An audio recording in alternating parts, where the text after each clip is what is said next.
Psst, run! Really, it's not safe out there. There's a saber-toothed tiger lurking around. You better be careful. What are you doing? Don't peek. Okay, just one little peek. How's this possible, you ask? That's because you're in virtual reality, of course. These cool but very dangerous-looking big cats were alive during the last ice age. What if they decided to show up at your doorstep out of nowhere? Knock knock, a saber-toothed tiger is waiting for you to buy its cookies. Meanwhile, the coelacanth, this massive-looking fish, comes from a lineage that's been around for over 300 million years. We thought they didn't exist anymore until 1938, that is, when a live coelacanth was found again. Since then, they've been roaming the waters of the east coast of Africa and the waters of Sulawesi, Indonesia. Man, I wouldn't want to go for a swim and meet one of these fellas face to face. Their jaw has an intercranial joint, which means their mouth opens up by a lot. This is so they can eat large prey, like me. Not good. They're huge, too. Imagine a fish that's as long as you're tall and weighing as much as an average human.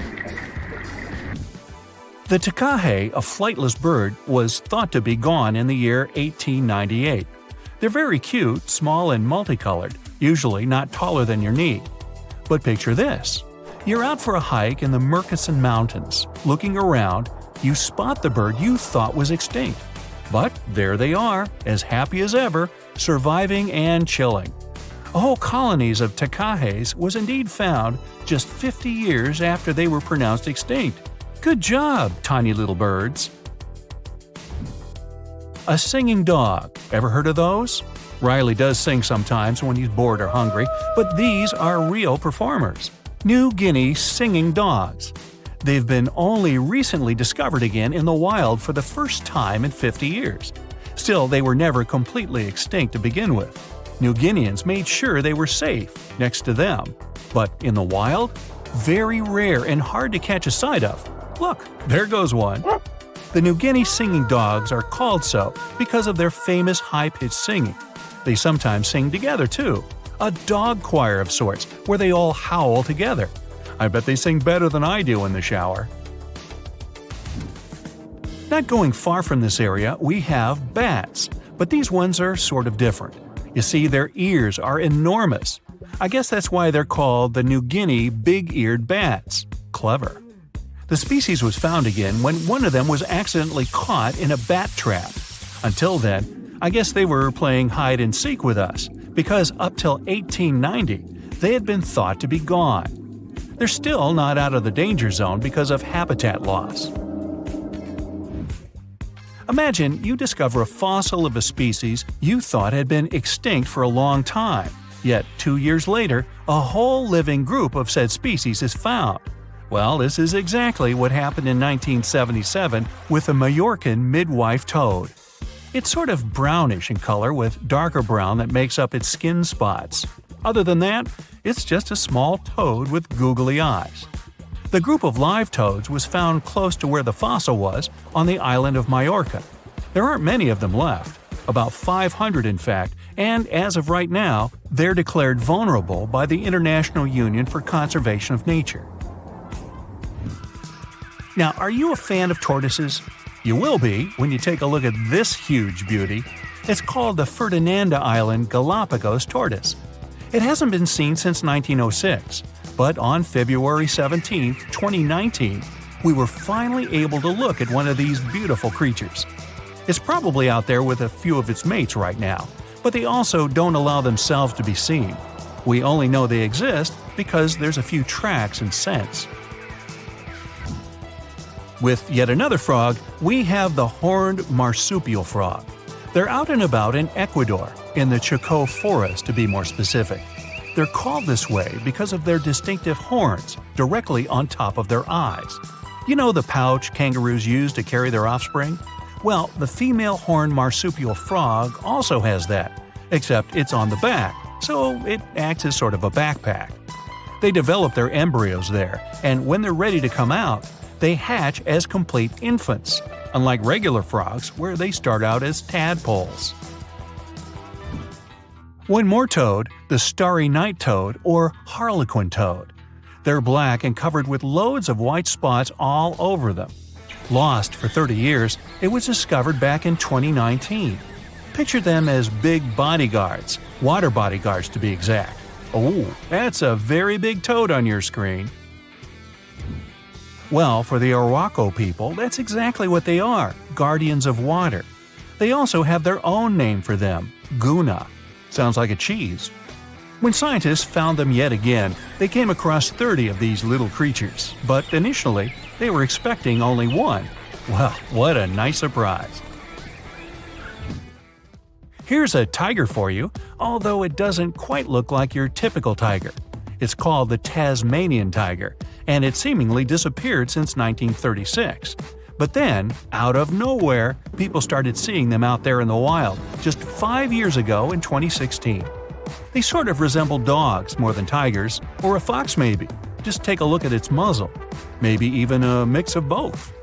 Then, a few others started popping up too. And if you happen to think you're seeing one right in front of you, but you're not quite sure, check if they've got stripes on their back. They're definitely out there, but still technically marked as extinct by the IUCN. Okay, picture a horse that looks straight out of a movie scene. Tiny, gorgeous fur, very well behaved. It's tiny, but it's not a pony. It's a Caspian horse. They have an interesting backstory to them. They were discovered by Louise Leyland, who got married to an aristocrat in 1957. Having moved to Tehran, Iran, she didn't quite like how the horses behaved there, so she took matters into her own hands. She took a few people with her, and off they went to the Caspian Sea mountain. And in there, they found 3 of these beautiful tiny little horses. Well, that's how the story goes. Coming up next, a possum that was found in an unexpected place. Guess where? You have 3 options to pick from: hiding in a ski resort, in the Australian outback, or in someone's apartment in the bathroom. Which one do you choose? You have 3 seconds. The right answer is a ski resort. Yes, this possum is called the mountain pygmy possum, and it's originating from Australia. So far, there are 3 different living populations of this tiny possum, but it was believed to be extinct until just 1966. There are fewer than 100 of them, so the IUCN has marked them as critically endangered. Also from Australia is the night parrot, an absolute delight to birdwatchers. Very beautiful, yet mysterious. These little fellas live in very remote areas. You can probably count on the fingers of your hand how many times these birds have been seen since they were found again in 1979. That's how rare they are.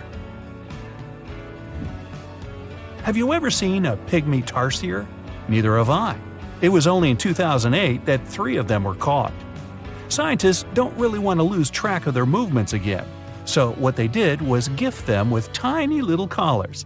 This way they can live their life as happy as ever and will know they're safe. The last one I want to tell you about is the tree lobster, but as the name might mistakenly tell you, they're not really lobsters. They're just big black bugs with huge legs. Their extinction story is a sad one. In 1920, a cargo ship got stuck on Lord Howe Island, and it had rats aboard. These rats fled the ship and ran straight to land.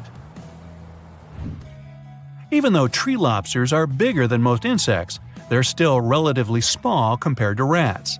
The poor things never stood a chance. Still, in 2004, life shone again for these distinct critters. A pair of Australian scientists were out and about on the island and came across 24 of them. All of them were living beneath one single shrub. Hey, if there's enough space for everyone, it's not small, it's cozy. Bottom line, it's better to be distinct than extinct. Don't you agree? A loud growl off in the distance makes you sprint even faster through the jungle. You run past rocks and bamboo without even looking where you're going. But you're not running away. You're running right at it. You slap yourself in the face to wake up. In front of you is a giant footprint of an ape-like creature. That's one big Bigfoot. It's not human, that's obvious. And there isn't a gorilla. There aren't any gorillas native to southern China. Is someone playing a prank on you? Here, in the middle of the jungle? Not likely. You keep walking, hacking away pesky vines and leaves. It's a scorching hot day, and you're sweating all over. You take a sip of water every 5 minutes. Then, every 5 seconds. And worse, your skin is apparently the hottest new buffet around. Hundreds of hungry customers, well, mosquitoes, buzz around, waiting for a second helping. It's almost sunset now, but you're determined to find your prize. Suddenly, a large shadow blocks out the sun. Whatever it is, that thing's huge. You freeze. You're cold and afraid. Your heart is racing. Should you turn around? There's a Goliath of an ape behind you. A footprint that big. What else were you expecting?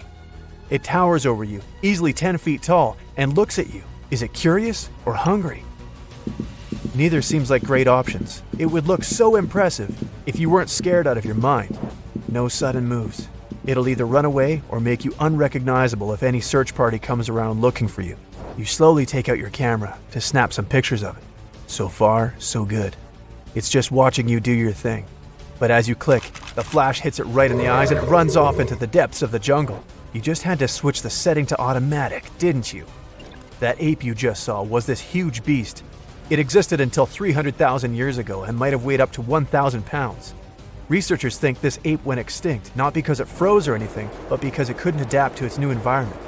Pretty much everything around it started to disappear, including its food, mostly fruits and bamboo. It's so awesome. Let's call it Giganto. These monsters weren't climbing up trees. They didn't have to. They could just reach up and grab whatever they wanted. Their closest relatives, orangutans, were able to adapt to new conditions of the Ice Age by expanding their diet and trying new things, like bamboo hot dogs and orangutan skydiving. Only kidding. By studying the shape of its jaw and teeth, scientists are pretty sure it was a herbivore. So don't worry, these apes aren't going to think you look like a mid-morning snack. But that doesn't mean they'll be picking daisies while you stand nearby snapping some selfies. A powerful gorilla can lift around 20 times its own body weight, which means that it's around 10 times stronger than a human. And on average, a gorilla weighs somewhere around 300 pounds. You don't need to do the math to know not to mess with these awesome creatures. They can take down a banana tree without even breaking a sweat, and could probably bench about 5 times the world record. Giganto would tear it up in the Olympics, literally. You're still in shock, even though a snake is slithering right up your arm. You pull yourself back together and brush it off. You've already had your fill of freaked out for the day. A snake doesn't even make you flinch. Did you really come face to face with an actual Giganto? Maybe the last of its kind?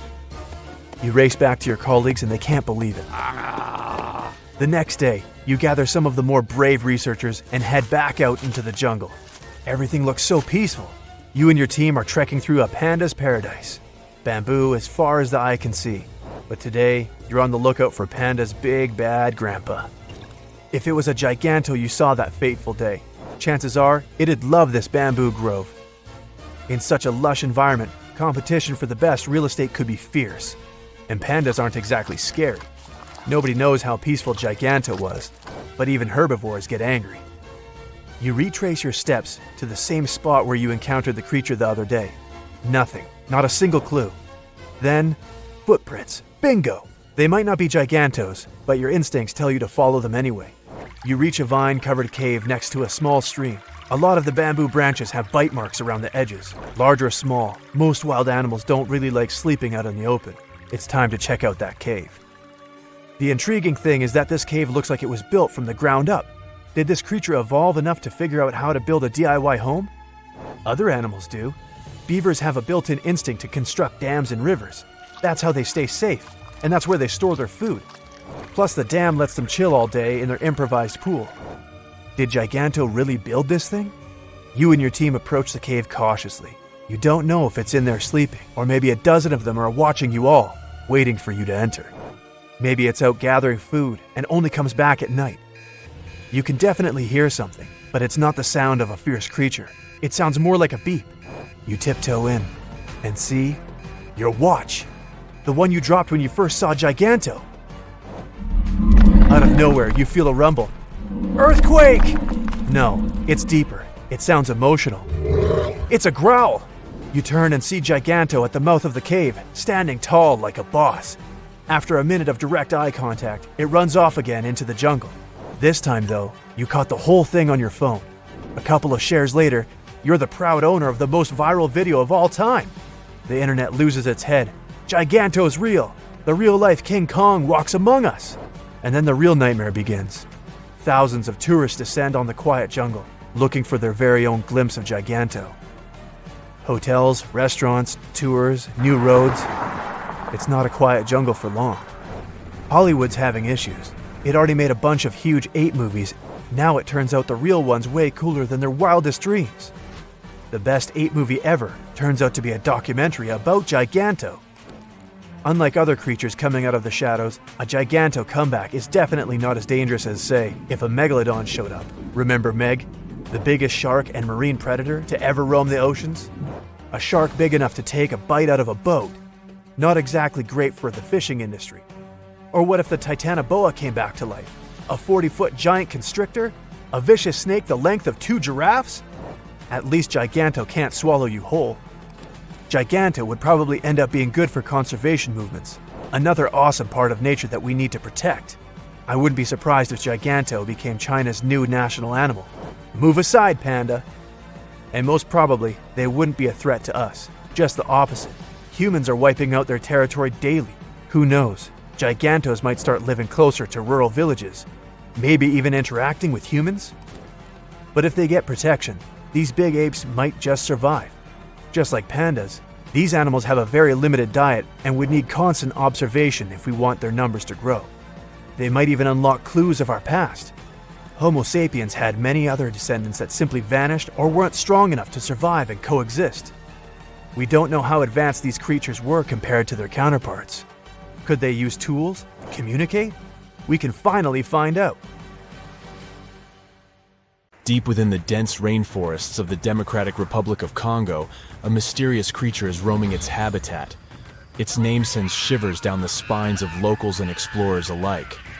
I'm talking about beely apes. These legendary giants of the jungle have become the protagonists of many tales and legends, as well as numerous speculations. Imagine a chimpanzee. Now make it bigger, almost the size of a human when standing on its two. Make it wider and stronger. It nests on the ground in trees like gorillas and feasts on fierce beasts like leopards. That's a beely ape. Through generations, locals have been whispering about beely apes to each other. There are stories of them roaming the jungles on their 2 feet, vanishing into thin air when encountered by a human but leaving massive footprints behind. People claim that they have heard the creatures howling at the moon. They also state that the beasts are immune to poisonous darts. Locals call them the ones which beat the tree, and the one which kills the lion. Local communities view them as guardians of the forest, possessing ancient wisdom passed down through the ages. About 2 decades ago, scientists and researchers got intrigued by what was going on in those rainforests and what those creatures were. A group of researchers went to study them, and here's what they found out. Remember that the locals say that beely apes avoid humans. That's true, but not exactly. Turns out that beely apes live in the part of the forest that is close to where humans live, and really prefer to avoid people. Adult males are more afraid of people than females. But as you go deeper into the forest, you see belis that have never seen people before. Those have no fear, and they even show interest in their guests. They walk around you with curiosity, or even come face to face with you and stare at you before moving away. The apes don't show any aggression. Much like other chimpanzees, beely apes live in social groups of 10 to 100 members. Every troop has a leader, a dominant alpha male. How do they determine the leader? Usually it's just the biggest male, so it's simple here. The leader makes decisions and protects the group, but he also has the highest rank and gets priority access to everything, like food or mates. There are even more rankings. Females have their own ranks, and more dominant apes have influence over others. They really are bigger than an average chimpanzee, and early in life, they have a gray coat. Their diet is also similar to that of chimpanzees. This means that about 90% of their diet is plants and fruits, only 6% is animal products, and the remaining 4% are insects. In some instances, they act more like gorillas. For example, these fearless creatures don't only nest on trees, but on the ground as well. They make their nests themselves, moving branches and samplings into central bowls. Researchers are still baffled by this fact because the ground isn't safe, with all those leopards, lions, and buffaloes roaming around. Maybe those creatures are as fierce as the local tales say. But here's the thing. The apes that live close to humans avoid nesting on the ground and are also way quieter, trying to avoid hunters. By the way, the nests of chimpanzees are cleaner than our beds. Those guys build a new nest every single night to keep bugs and whatever else out. Their creative abilities don't end with making nests. Billy apes actively use tools too. They have been observed using sticks or branches as tools to probe termite mounds or extract honey from beehives. There are several types of tools, and all have a particular purpose. The tools used to harvest driver ants are the largest ever found in Africa. This shows that these creatures have quite impressive cognitive abilities and problem-solving skills. Also, social learning. If one chimpanzee figures something out and that works, the others will observe, learn, and adopt the same strategy. Not every animal is capable of that. So that's what we know. When the research group came back, one of the members published a report in a magazine. Their faces are much flatter than those of chimpanzees. They turn gray early in life. They have a distinct howl that gets louder during the full moon. Those must be a new species unknown to scientists, a hybrid of the gorilla and the chimpanzee. Well, that's quite a scientific discovery. The researcher gave many interviews to famous channels and magazines. But then it was discovered that the researchers had a PhD in behavioral psychology. So some experts in the field turned skeptical about her report. Billis did show some unique behavior that's not typical to chimpanzees, but that was mostly limited to nesting on the ground. So, are they a new species or not? The other members of the research group came forward after comparing Billy's DNA to the DNA of chimpanzees. They announced that the two samples of DNA were the same. They confirmed that the mysterious Billy apes were the same species as chimpanzees. Even more than that, they weren't even mutants or hybrids. Yes, they were a tiny bit bigger, and they would go gray earlier. But take humans. Some are taller, some are shorter, some are wider. Some get gray hairs earlier. And we all have different skin and hair and eye color.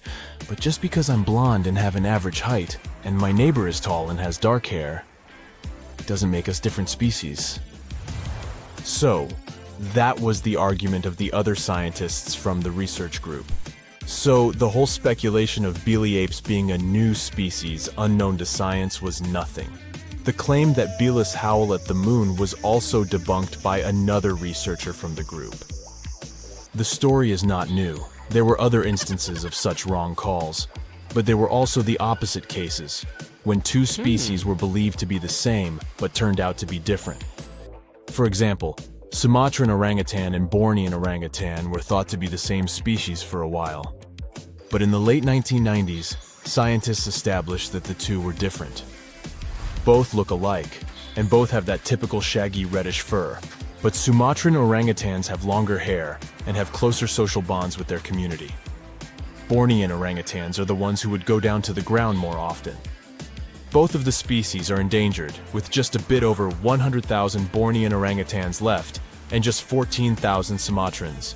As recently as 2017, a new third species of orangutan was announced, the Tapanuli orangutan. There are just about 800 of those left in the world, and it's the most endangered species of all apes. Let's throw in a couple of facts about apes. Wild chimpanzees only live in Africa, and only in 21 countries of all. That's also the homeland of humans. Yes, millions of years ago, the first humans evolved in Africa. Chimpanzees are actually humans' closest living relatives. A human and a chimpanzee share an impressive 98.8% of the DNA. Humans, chimps, and bonobos share the same ancestor from 7 million years back. That's a very distant relative, but it explains why we're so alike. Seriously, we are.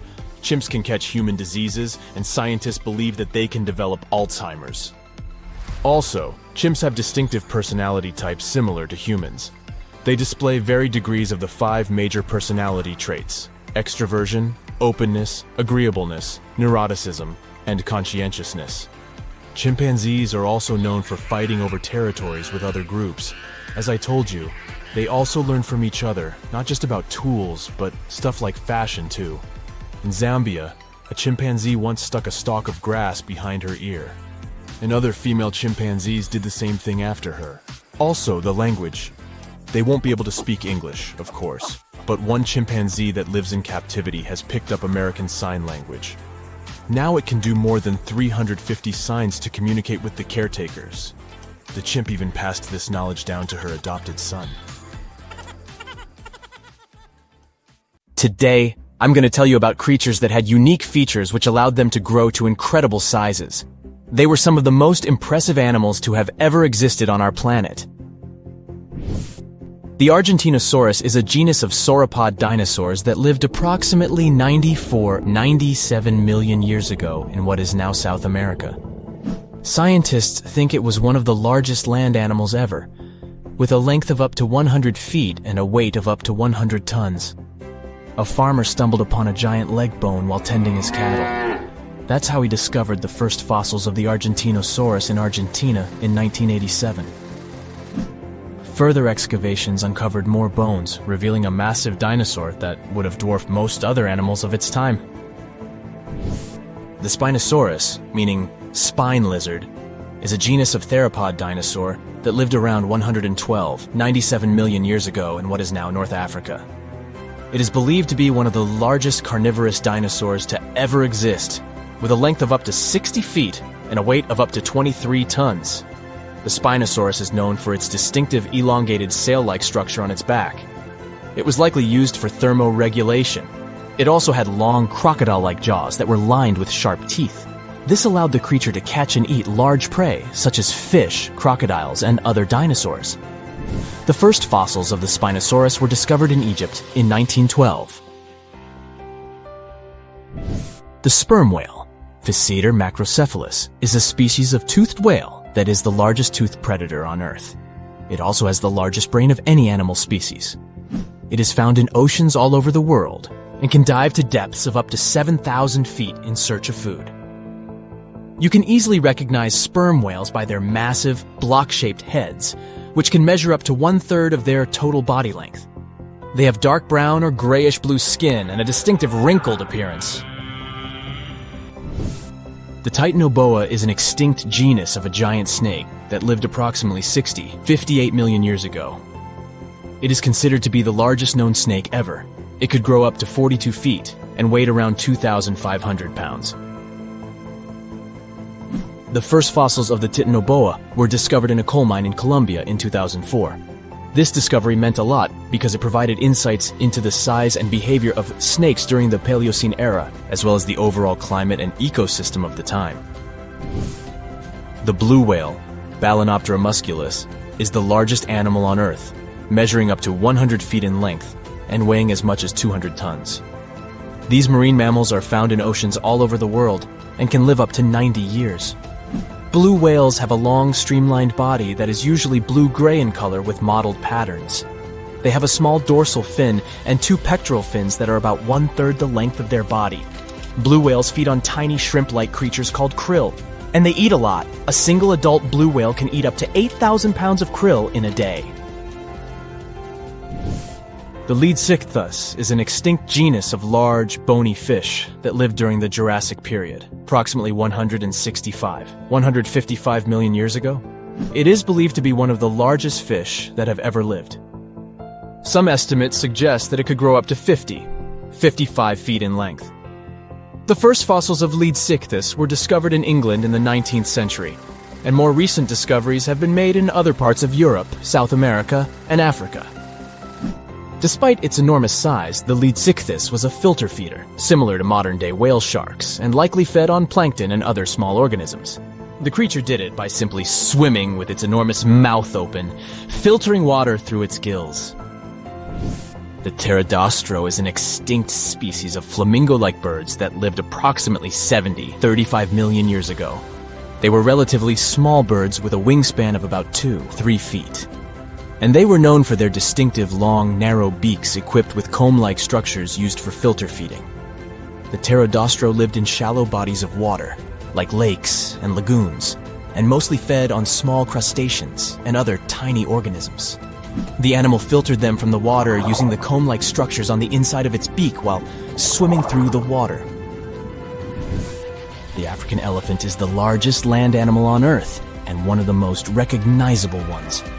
There are two species of the African elephant: the savanna elephant, Loxodonta africana, and the forest elephant, Loxodonta cyclotis. You can see them in various parts of sub-Saharan Africa. These creatures can be identified by their large size, gray skin, and long trunks. African elephants can grow up to 13 feet tall and weigh up to 14,000 pounds, depending on the species and gender. Your heart is racing. You're running for your life from one of the biggest creatures you've ever seen. A giant reptile on two legs, sprinting right behind you. You hear the sound of a raging river next to you, but decide not to jump in.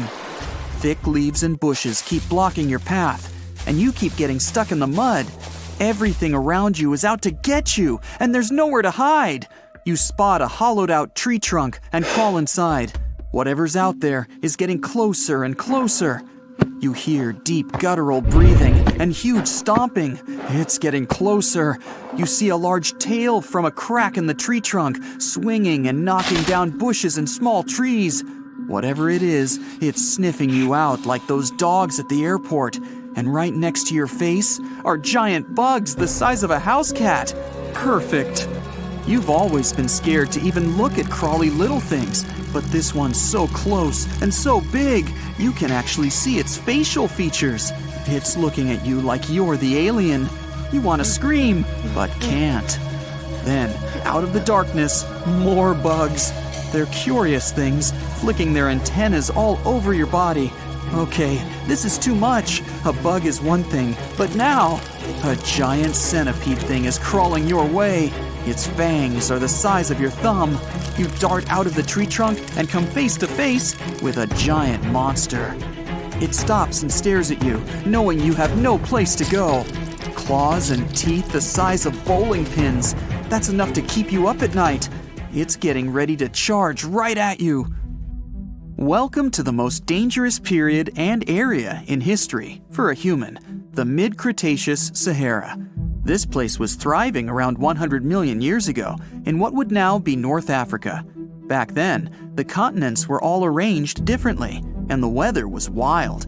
Extreme storms were pretty common, and temperatures would rise and fall like a Mexican wave at a soccer stadium. Then, sea levels started to rise. Water flooded the Kem region, an area between modern-day Algeria and Morocco. Over the next millions of years, asteroids, volcanic eruptions, and other natural disasters wiped out everything else. Bye-bye, dinosaurs. Thanks for playing. You probably think of the Sahara as one of the most inhospitable places on Earth, but back when it had trees and rivers, it was even more dangerous. The famous River of Giants was a huge river system that stretched from modern-day Egypt all the way to Morocco. The land was flat and not much vegetation grew there, but it was enough for life to exist. Frightening, scary life.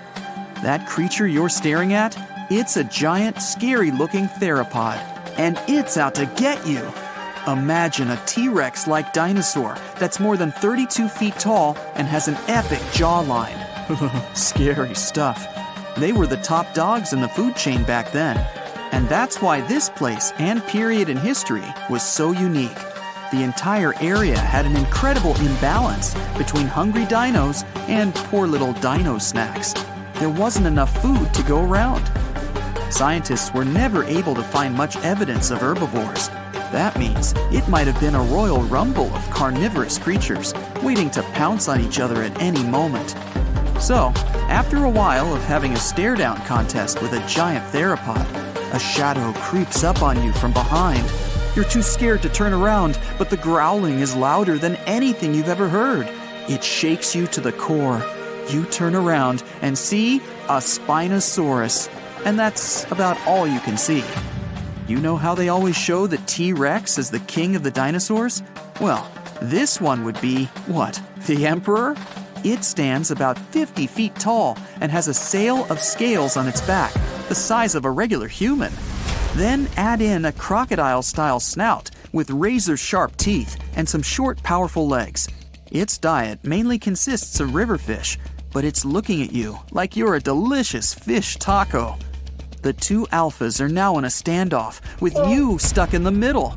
But before you close your eyes and get ready to be eaten, they begin fighting each other, knocking down trees. You tiptoe your way out of there and run. The further you go, the better, right? Wrong. Not here, because everywhere you go, there's going to be something dangerous. During this period, there was danger in the sky, in the water, and on land. There were small mammals scurrying around here and there, but they mostly stayed in the shadows to avoid danger. After 5 minutes of running as fast as humanly possible, you make it out of the forest and onto an open plain. Bad move. Now there's nowhere to hide. Suddenly, you hear another shriek. You look behind you. Nothing. It's just short grass everywhere. Then you tilt your head up to the sky and see what looks like a giant bird. Only these are technically flying crocodiles. There were plenty of huge pterosaurs that ruled the skies. Coelacanth saharica was a flying reptile that may have eaten fish in the river. Those fish must have been tasty. It had a huge wingspan and long, slender jaws. Oh, and it was the size of a small bus. This one found you and is racing down to catch you. You run for your life, again. And this time, there's no place to hide. Suddenly, you feel talons grasping onto you and you're lifted off the ground. You soar up. If you weren't scared out of your mind, you might have noticed how beautiful the giant river channels below you are. The Coelacanth maneuvers like a fighter jet, headed for the mountains, dodging all obstacles. You see a large nest with some mini beasts in it. They're hungry and as large as you. Not a great combination. You try to break free, but it's impossible. The creature drops you in the middle of the nest and flies off. You try to cover yourself, but the little ones keep pecking away. It's only a matter of time before it's too late. You look down below you and see the river. You can't tell how deep it is, but it's got a really strong current. You're out of options. You dive into the raging river and get dragged along with the current. Safe for now, ish. Imagine it's 2021. You're walking along one of the hottest and driest places on Earth, the middle of the Sahara Desert, only to find fossils of oversized fish. They ranged from bite size to bus size. Even freshwater sharks lived there. These weren't your average little fishies. Judging by their teeth, those guys meant business. You might even find a giant sea turtle swimming around. Okay, back to your wacky adventure. Luckily, you wash up on a safe sandy part of the river where you're able to relax. You drink some river water and try to find a safe place to make camp. Every noise you hear makes you jump. You sit down and try to enjoy the calmness of ancient Earth. Just when you feel you can finally catch your breath, you see a Spinosaurus walking along the river on the prowl.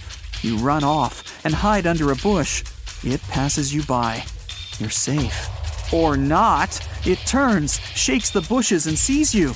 Just then, a large boom scares it away. It's the sound of you jolting awake. You turn on the light and see your cat staring at you. Those dinosaurs seem so real, probably because of that documentary you were watching right before bed. The entire mid-Cretaceous ecosystem depended on rivers for daily life. Just like all ancient civilizations, rivers were essential for the creatures of the time. And very recently, scientists discovered a new species of snakes that went extinct back then, with no known descendants. To understand these ancient ecosystems, it's important to know a lot about fossils. You might find two different fossils side by side, but those animals might have lived millions of years apart. Now, if Earth's history were a movie, we humans would only take up the last second of the end credits. Our planet has been around for about 4.6 billion years, but our human story began about 300,000 years ago in Africa. Now our ancestors had some wild adventures in nature. They could have run into creatures so big they'd make today's elephants look like puppies. The woolly mammoth is a pretty famous animal, sure. His cousin, though, the Columbian mammoth, not so much. This giant used to roam places from Canada all the way down to Mexico. Unlike the furrier woolly mammoths, which hung out in colder places, these animals had shorter hair, resembling huge elephants. They also had incredibly large tusks, like 12 feet worth of spiraling sturdy tusks. And they weren't just for show, they came in handy when facing predators. That includes our ancestors. If you think about sloths these days, you're picturing these adorably slow creatures. They couldn't possibly be in your list of most dangerous animals. Well, their grandparents might have. For starters, we call them ground sloths, and they vary a lot in size. Some were as big as rhinos, and others, like the Megatherium, were as colossal as elephants. Imagine seeing a 20-foot-long sloth which doesn't mind chewing on some meat every now and then, at least in theory. Ever heard of Bigfoot? Well, our next animal kind of looks like him, but is a distant cousin to orangutans. Meet Gigantopithecus, the largest primate to ever call our planet its home. Standing tall at 10 feet and weighing more than 600 pounds, these animals were amazing to look at in real life. Unlike Bigfoot, they weren't constantly hiding. In fact, it's believed they were peaceful and gentle creatures. Sadly, they faded away about 100,000 years ago, mainly because their food sources slowly became unavailable. Those lush, fruity forests they called home eventually turned into dry grasslands. Next on our list is the cave hyena. Weighing a chunky 250 pounds and standing 3 feet tall, these beasts were as long as a grown-up lying down. What's even more interesting about these creatures is that they loved hanging out in groups. A pack could be as big as 30 of these animals, which meant they could easily take on even the biggest, heaviest mastodons. Our ancient families would have needed to stay alert around these hungry specimens. Sadly for these hyenas about 20,000 years ago, their numbers started going down. Soon enough, they completely disappeared from the planet. Quick pop quiz. What's called a tiger but isn't really one? It's the saber-toothed tiger. I mean, sure, they belong to the feline family, but they aren't technically tigers. First appearing around 42 million years ago, in July I think, many of their kind were gone before we even showed up. However, early Americans might have bumped into a couple of specimens from this group. If that really happened, it would have been quite the encounter. Think of the biggest wild lion today or the hefty Siberian tiger. These big cats also had some incredible features hidden in their fur. They were good at sneaking around, hiding, and pouncing on mammoths bigger than themselves. Their bite wasn't that strong, but they could open their jaws wide, like twice as much as a lion. And although their teeth were a bit on the weak side, they had buff forearms to pin down their dinner, giving those big fangs a purpose. Not the kind of kitty you'd want to play with. Dire wolves made their debut about 250,000 years ago. They were like the gray wolves we know today, but a lot stronger. While wolves these days stretch out to about 6 feet and tip the scales at 170 pounds max, dire wolves were about 5 feet and about 150 pounds. Found all over North and South America, they had admirable jaws, biting nearly a third harder than their modern counterparts.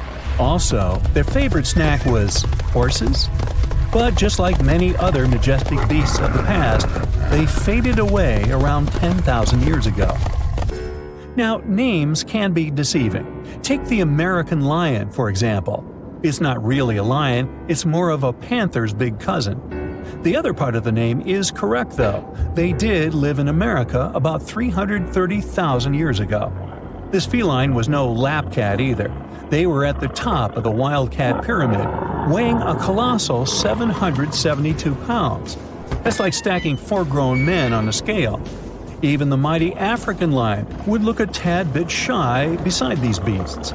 With the muscle to take down a bison, you wouldn't want to accidentally interrupt their dinner. They parted ways with this planet around 11,000 years ago, right after the last ice age. Now, down in Australia, about 50,000 years ago, I wasn't around then, there lurked a relative of the Komodo dragon, the Megalania. Experts love to have debates on how big it was. Some say it stretched out to 23 feet.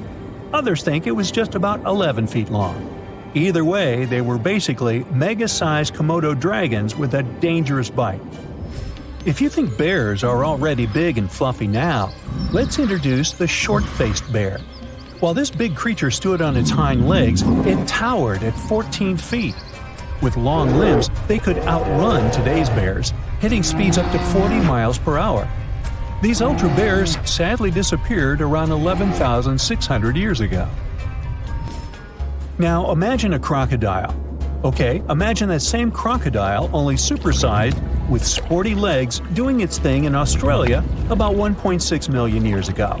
Well, say hello to the quincana. These crocs were extremely large, reaching 23 feet. And no, they weren't lazy river loungers. These creatures really love spending time on land. They evolved to have strong legs for their chases and razor-sharp teeth designed for slicing, not gripping. When did we stop sharing beaches with them? About 40,000 years ago. The name elephant bird might not sound familiar, but try to picture a bird that stood tall, as high as a basketball hoop at 10 feet, and weighed as much as a small car, 1,500 pounds. Their eggs were equally huge, like 150 chicken eggs bundled up into one. Now, as amazing as these birds sound, there's a lot we still don't know about them. They're hard to study, as most extinct animals are. Still, some recent studies have given us some clues. Scientists have been examining ancient molecules from their fossilized eggshells. It's an awesome piece of evidence, since these birdie shells were thick, preserving precious DNA inside. Plus, there are tons of these eggshell fragments sprinkled all over Madagascar's beaches. Because of these findings, we now know these birds were herbivores and loved eating leaves and seeds. We also know the tiny kiwi bird is its closest living relative. Now, dodos were these amazing birds we also used to share the planet with. They're like distant cousins to ancient pigeons. To give you some perspective, imagine a chunky bird weighing about 50 pounds. Similar to chickens, turkeys, and ostriches, dodos were also the types of birds that couldn't fly. Their wings were small, and they had the muscle strength of, well, a wet noodle. Now, you might have heard the word dodo used as a name for creatures that aren't that bright. Don't get confused, though, by this name.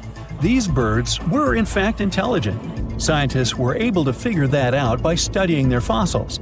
It turns out that they were good at smelling stuff, unlike most birds that are all about the visuals.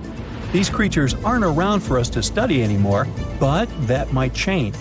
One evolutionary biologist is on a mission to fully understand these amazing ancient birds. On that note, she revealed that the dodo's DNA has been completely sequenced. There are even talks about potentially bringing dodos back to life. They would make a nice addition to the lovely beaches of Mauritius, the place they used to call home many, many years ago.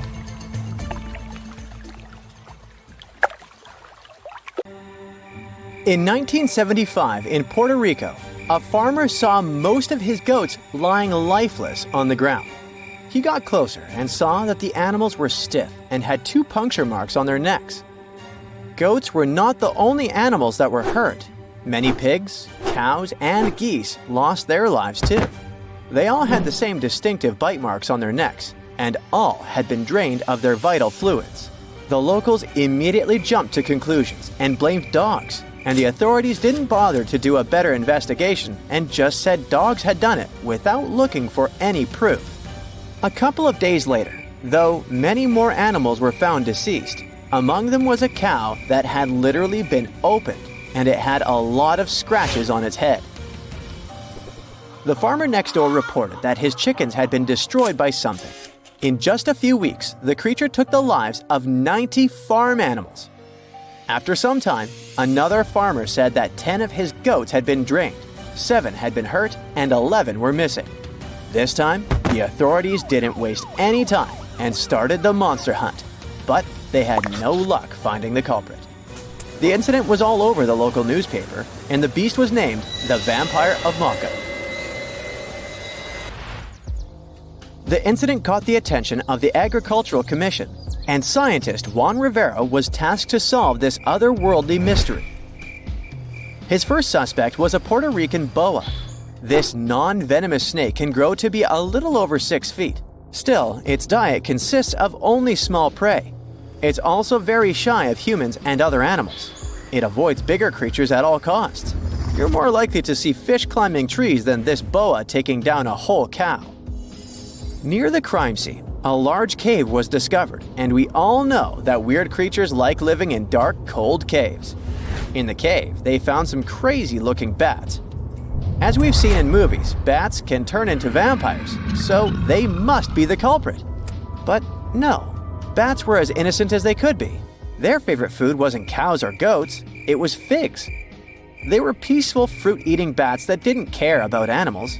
Again, the researcher hit a wall. Suddenly, all the terror stopped in July 1975. It seemed like the creature had vanished into thin air, but not for long. 2 decades later, 62 miles from the previous site, more animals were found. A local vet examined them. He was terrified to discover that every animal had 2 precisely cut holes like he had never seen before. The animals were anemic and looked like they'd passed away recently. By the looks of it, the creature's favorite food was goats, and that's how it got the infamous name we all heard of, chupacabra, which means the goat sucker. Dogs, chickens, rabbits, and other animals were not off the menu. In short time, the chupacabra took 1,000 farm animals. Now, this animal had a name, but people still had zero idea about what the chupacabra looked like, which was terrifying. In Canovanas, Madeline and her mother reported seeing a weird creature that could have been the chupacabra. They said it had been walking on 2 legs like a human and resembled a kangaroo. They mentioned that the monster also had spikes on the back, no ears, large dark eyes, and 2 holes for a nose. It had 2 arms with 3 fingers. The chupacabra seemed to like Madeline's house because her husband and his coworker found it in the garage.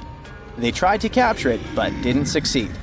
Madeline later drew a detailed sketch of it. Many people saw the sketch and reported seeing a similar creature. They claimed it had strong legs and wings and smelled like sulfur. Take all these descriptions with a grain of salt. If they'd been true, they would have been all over the news. But still, keep in mind these descriptions. They will be important later in the story. In 1976, on some talk show, they talked about the chupacabra, and the show quickly went viral. Soon, people started reporting having seen a similar creature in Florida and Mexico. Many said that the stories were like a unicorn rodeo. They were totally made up. In Mexico, 2 skeptical inquiries, Patricia and Mario, laid traps around those farms where the chupacabra had allegedly been seen. They caught some animals in their traps, but no sign of the goat sucker. They only captured wild dogs. The police stated that the chupacabra was just a wild dog, not a mythical creature. And still, in the next 5 years, there were numerous sightings of the chupacabra worldwide. On the 13th of August of the year 2000, a farmer from Nicaragua found 25 of his sheep and 35 of his neighbor's sheep hurt. So he decided to take the matter into his own hands. One night, he was patiently waiting in the pitch-black night for the creature to appear. Suddenly, from the corner of his eye, he saw something and managed to hit it. The creature passed away. Finally, they had proof that the chupacabra was not just a fairy tale. It was a big thing. Later, the chupacabra was examined by a vet. The vet was shocked because he had no idea what the creature was. Remember Madeline's description? Well, the vet described the animal differently, but his story turned out to be more plausible. This chupacabra had large teeth, giant claws, greenish eyes, bat-like skin, and a crest sticking out of its back. The vet concluded that the animal was some kind of hybrid. They thought it was a cross between a wolf and a crocodile, but it sounds like an exaggeration and is hard to believe. We all know that such a mix is impossible. They did some tests on the body at the university in Nicaragua, and the results didn't quite deliver what they had expected. The animal was a wild dog with mange. Mange is an itchy skin disease that causes dogs to lose their hair. It's also highly contagious. When a dog has mange, their skin becomes scaly and wrinkled. When they returned the body, the farmer noticed it wasn't his chupacabra. 7 years later, another body was found in Texas. Phyllis Cannon returned to her farm and noticed that some of her chickens had passed away. All seemed to be anemic. Later, she saw coyote-looking creatures that didn't have any hair. More of her animals were harmed, so she had to set up cameras on her farm. But unfortunately, like always, she didn't manage to record anything. Surprisingly, she got a call from a local farmer who had found the chupacabra hit by a car. Later, another body was found much closer to her farm. She took some pictures of the animal, and soon, those images were all over the internet. Phyllis was curious and sent 5 DNA samples to 5 different universities. The results didn't match any animal in the archives. Researchers had no idea what it was, but it wasn't a dog. Phyllis still has one animal in her freezer and a taxidermied specimen in her house. There are many theories about the chupacabra. Some claim that the animal is a genetically modified monkey that escaped the lab. Others state that it's some mysterious, otherworldly creature. The most consistent hypothesis is that the chupacabra is a mix between a Mexican wolf and a coyote with mange. Now, do you remember that Phyllis said that she had sent samples to 5 universities and no match had been found? Well, it turned out she hadn't been telling the truth. At one university, they found that the animal was a mix between a coyote and a Mexican wolf and that it had mange. Animals with mange are weak and will likely try to hunt farm animals to survive. People, when they see something they don't know, tend to exaggerate, which is why all witnesses describe the animal differently. Okay, let's face it, we humans are pretty ordinary. I mean, we're no superheroes with superpowers, right? What, you didn't get the memo? But the animal world has a bunch of superheroes.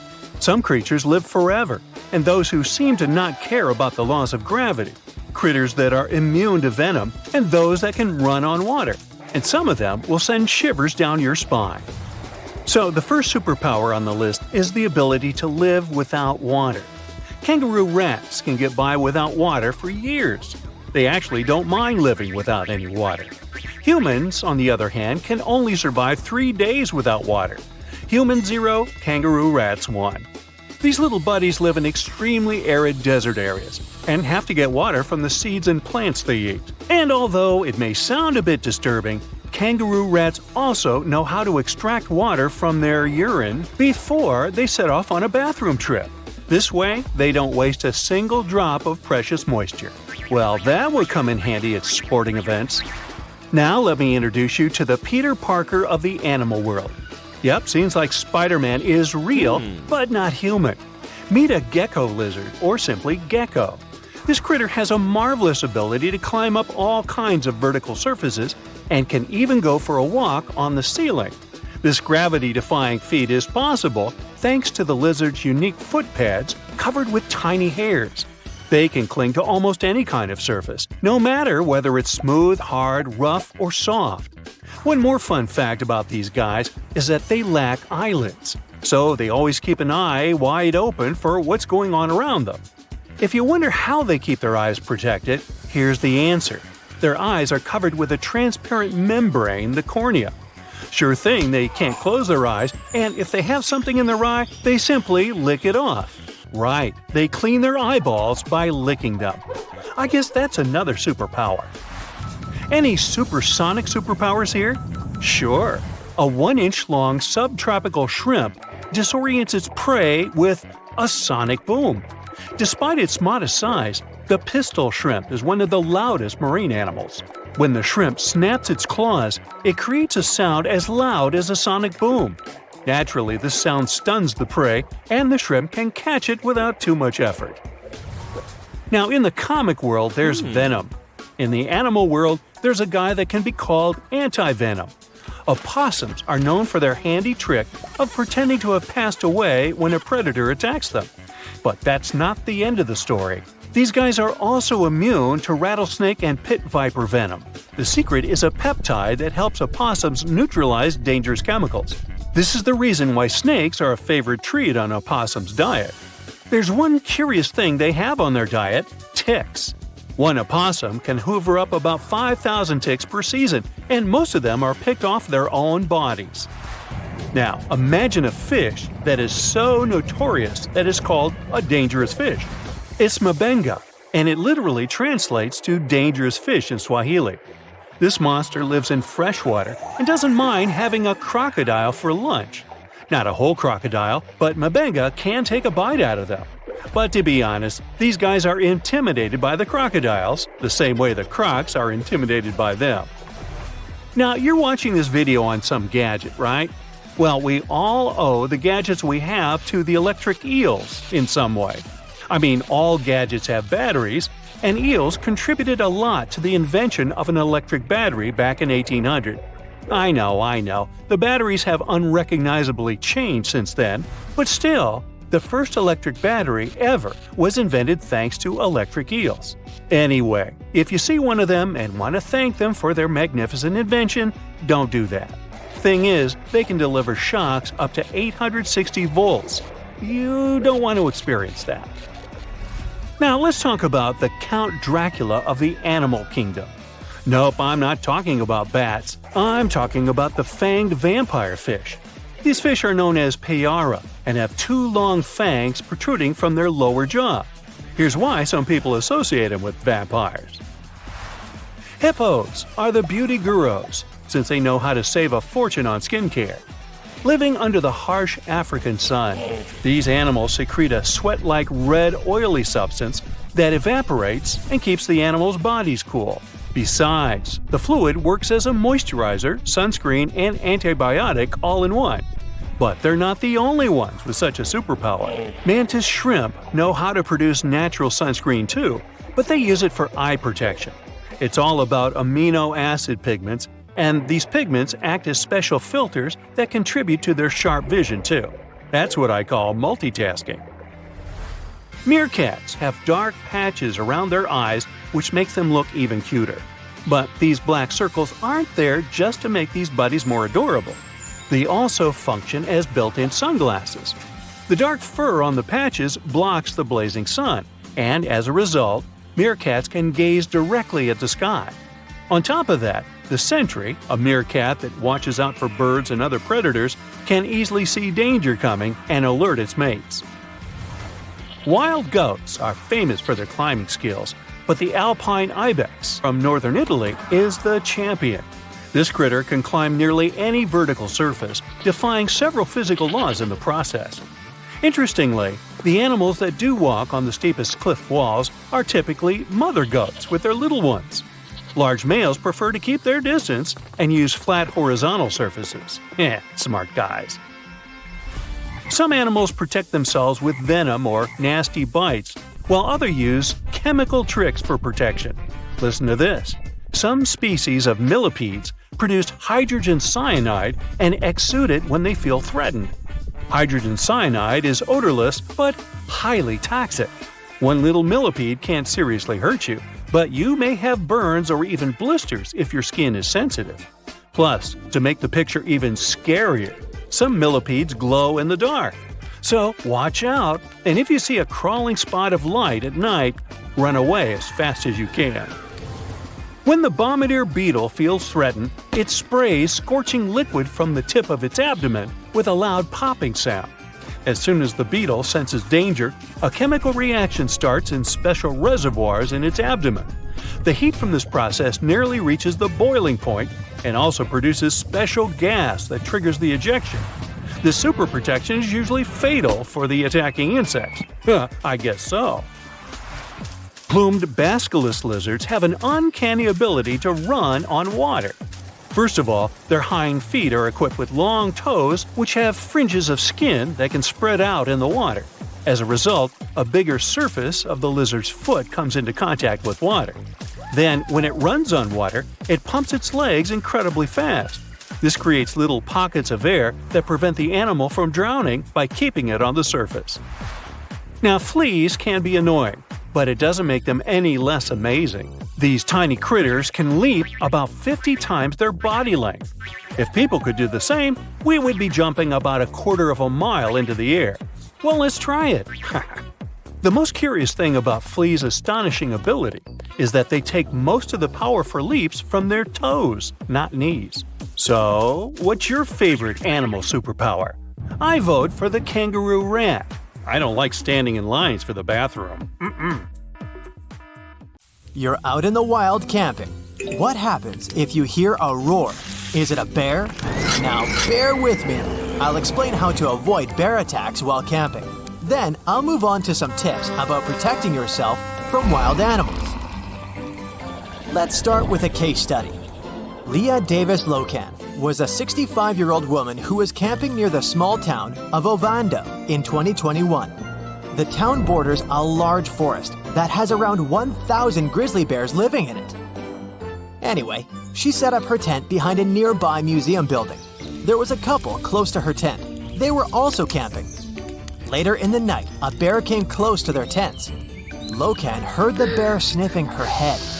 Imagine waking up in your tent and hearing a bear huffing at you. Luckily, the couple came to help and they were able to scare the bear away. Locan had snacks in her tent, which might have been the reason why the bear approached her. She took the food and stacked it in the museum building. She returned to her tent, put a bear spray can at her side, and got back to sleep. Around 4 a.m., the couple was woken up by some noises. They saw the bear near Locan's tent again. They made the animal go away, but it was already too late when the paramedics arrived. Why did the bear come back? What went wrong this time? Firstly, Locan indeed hid the snacks in the museum building. Yet, she forgot to get rid of the food bags left on her bike, which was about 10 feet away from her tent. Secondly, she kept 2 bags in her tent which she had previously put dried blueberries. Naturally, the bags still smelled like berries. The bear returned to the camping area again and found Locan's tent. Officials said that probably a move Locan made unintentionally while she was sleeping triggered the animal to act. The reason wasn't clear. Wildlife officials added that if a grizzly bear came close to a tent, campers should stay elsewhere and not return to the tent for the night. So, Locan's fatal mistake was to return to the tent for the second time. The bear was put to sleep after this event when it was caught in a nearby henhouse. This means improper food storage can have consequences for both animals and people. Would things go differently if Locan applied the Bermuda Triangle technique? This technique aims to give people a bear-safe camping experience. So probably yes.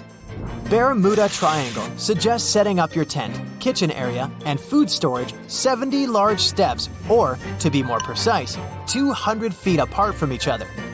Bears can smell food from 2 to 3 miles away. That's why the empty blueberry container was sort of like an invitation to the bear in Locan's case. But even if your food is kept away, a bear may approach your tent to investigate. And if you put your food in a further place, you'll be safe. First, you need to find a safe sleeping area. Your base is supposed to be that spot. It should be outside the triangle, not in the middle. At one vertex of the imaginary triangle, you have your cooking area. At the second one, you have a bear canister. And the last vertex is for the wastewater. Bears are likely to move between these areas. You shouldn't keep any food inside your tent or near your tent. Did you know that a black bear can smell 7 times better compared to a bloodhound? It might be surprising, but they can smell things like lip balm and food-splattered shirts too. So if you cook wearing one outfit, don't climb into your sleeping bag with the same clothes on. And leave your cosmetic products like lip balm in your backpack, away from your tent. How to store your food in these areas then? The answer is bear canisters. If you hang your food on a tree in a regular bag, you might not find it there the next day. It's better to store food inside a bear-resistant container. In some camping areas, using bear-resistant food containers is actually mandatory. Bears are smart and motivated animals, especially black bears, because they have become habituated to our food. This means once they've tasted it, they'll want more of it.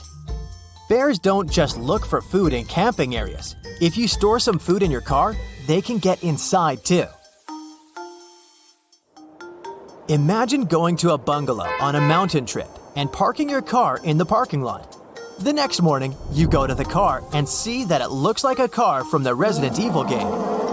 A bear has bashed the closed windows. Bears can visually recognize and associate food-related stuff, like coolers. They can damage a car just for a can of soda or sweets. The solution is simple. Don't leave these kinds of items inside your vehicle. Can bears get into RVs too? A typical male black bear weighs around 200 to 300 pounds, and an average male grizzly is around 600 pounds. So yeah, they can. Luckily, they don't want to be near people unless they're hungry. That's comforting. Bears can come after you if you somehow trigger them though. The solution is, again, putting food-related things away. For example, don't leave your trash outside at night, and keep your outdoor stove or grill clean. Motion alarms too can be effective to detect intruders. Speaking of motion alarms, I want to mention a newbie of the technology, the BearDar. It's a wordplay. This is an iPad-sized radar. This device is designed to detect polar bears. In some parts of the world, polar bears spend more and more time near human compounds looking for food. They sometimes encounter people, and it doesn't end well. A BearDar can be used to prevent such incidents. Since their prime hunting ground starts to melt, polar bears visit towns and dig trash dumpsters. The portable radar unit warns residents that a bear is nearby. When a person wants to get out of their house, they would know if the area is safe or not. How does it work? Well, the package consists of a radar and a camera. It either needs Wi-Fi or a network connection to transfer the data to a server, and, from there, to a computer or a phone. Here are some more wild animal safety tips. What will happen if you come face to face with a bear? I know it sounds impossible, but don't run or try to climb a tree. You should stay calm and slowly back away. Don't turn your back on the animal. Act as if you're the predator rather than the prey. Some sources say that if a bear makes contact with you, lie on the ground and play possum. Cover your neck with your hands and your face with your elbows. In that position, you'd think that an eternity has passed. But stay like that for some more time, as the bear might try to sniff you. If you get up too early, the bear can get interested in you again. If things go south and it tries to bite you, reply with all you've got. The basic principle is to give animals some space to leave. If you see a snake, move back. If it's a moose, again, give it some space. The moose warns you to leave them alone by tossing their head or smacking their lips. If it comes after you, then run. Try to put a tree between yourself and the animal while running. Squirrels might look cute, making you want to feed them. But don't forget, they're still wild animals. Plus, it's their territory. For the same reason, you shouldn't walk along the trail at night. You can't know for sure what to expect. Follow these rules and enjoy your time and beautiful scenery. Australia used to have its own giants. Those were huge animals that could have dwarfed anything living on this continent these days. Scientists found the remains of many of those ancient creatures in the Narracuta Caves in South Australia, 4 hours away from Adelaide. It's a lovely region, but it can be treacherous. Watch out for holes the ground is pocked with. Known as pitfall traps, many of them are no wider than a coffee table. They're deep and plunge into the darkest of caverns. One of such caverns is called Victoria Fossil Cave, and it's a treasury that's been hiding the bones of around 45,000 animals for centuries.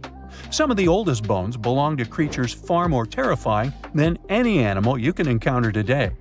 Those were the ancient Australian megafauna, huge beasts that roamed the continent during the Pleistocene epoch. During those, there were giant snakes, huge flightless birds, wombat-like creatures the size of a rhinoceros, and many others.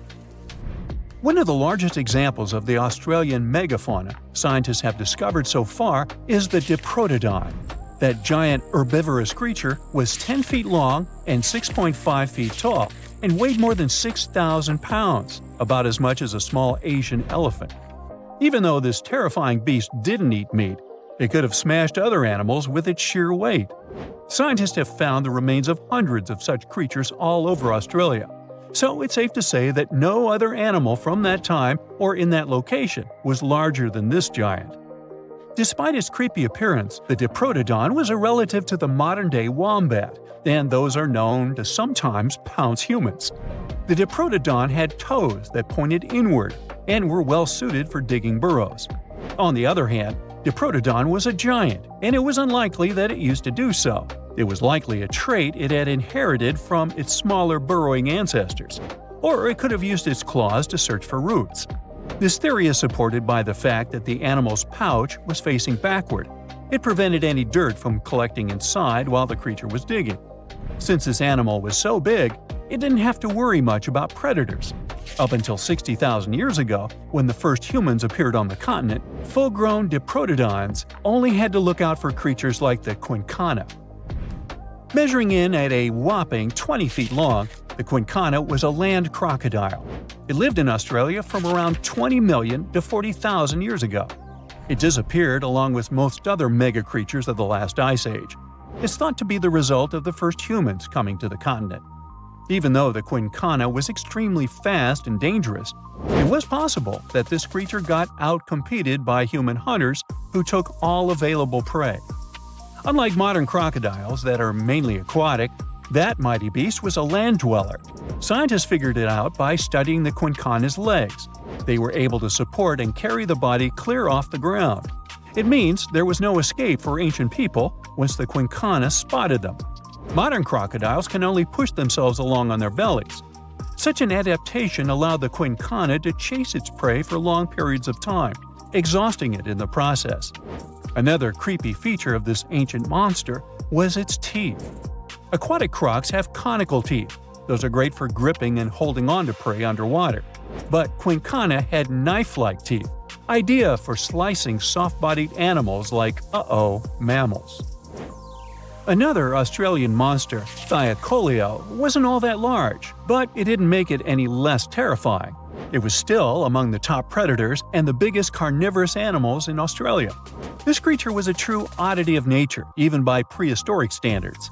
First, its teeth resembled not those of a regular predator, but those of a rodent. Its front incisors were enlarged, taking the place of canines. Premolars were also shaped like blades. They were used for cutting flesh and bone. At first, scientists thought that Takahes used those teeth to eat nuts and fruits. But later, a study showed that the use of such teeth was better suited on necks and spines. The jaws of this ancient creature were immensely powerful. A 220-pound Takahes had a bite force similar to that of a present-day 550-pound lion. It means that the animal could easily bring down prey much larger than itself. Then there was Takahes' tail.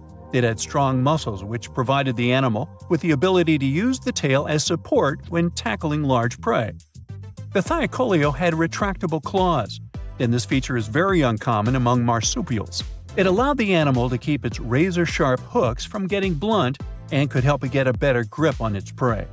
Scientists are quite sure that, like today's leopards, the Takahes could climb trees and jump on other animals from above.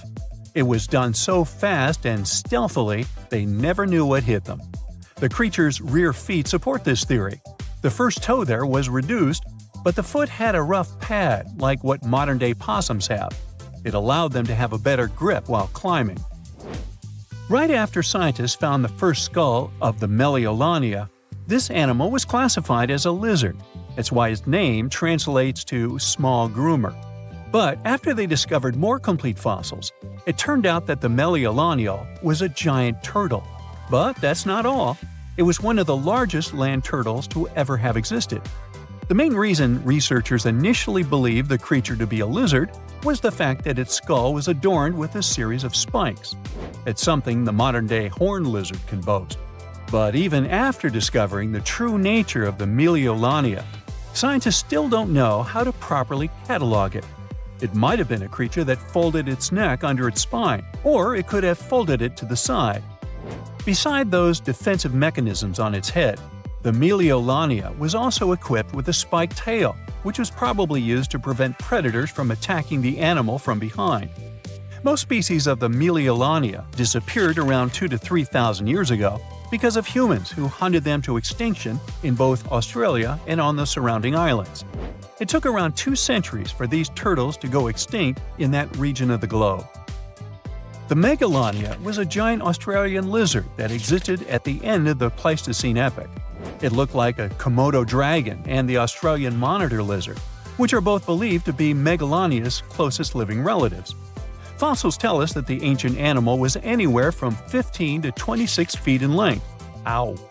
The youngest fossil remains of this ancient Australian monitor lizard date back to about 50,000 years ago. The first indigenous settlers must have encountered Megalania, which led to the lizard's extinction. Originally, scientists thought that the Megalania was the only member of the genus Megalania, but these days it belongs to the genus Varanus, which means that the prehistoric creature is closely related to other Australian monitor lizards. Our next giant creature on their list was once dubbed an ostrich on steroids. I mean, look at it. It was the last of the thunderbirds to go extinct in Australia. The Genyorus lived on the continent at the same time as early humans. They might have coexisted for 15,000 years or so before the huge bird eventually disappeared. This theory has some proof. The bird's fossils found along with human artifacts. Some cave paintings also depict flightless birds similar to the Genyorus in size and shape. Although it wasn't the largest bird in Australia, the goose-like creature was still as tall as a grown-up man and weighed around 550 pounds. Even a modern-day ostrich can be dangerous if it feels threatened. Imagine meeting its giant prehistoric relative. Scientists are still arguing about its diet. Many believe the creature was an herbivore, but there's still a chance that the Genyornis was a partial scavenger. Its small, stubby wings and powerful hoof-like legs hint that the bird could have been a plant eater. But its huge beak and exceptionally deep lower jaw evoke suspicion. Such features are highly unusual in birds. He's known as a creature of pure terror, a monster that inspires fear in all who gaze upon him. His name is Bigfoot. This hulking beast was said to have shaggy fur covering his massive frame. His eyes were glowing, fiery orbs of orange and red, and his teeth were sharp and jagged like knives. His massive hands had long, sharp claws that seemed to glow with weird energy. His most famous feature? His feet.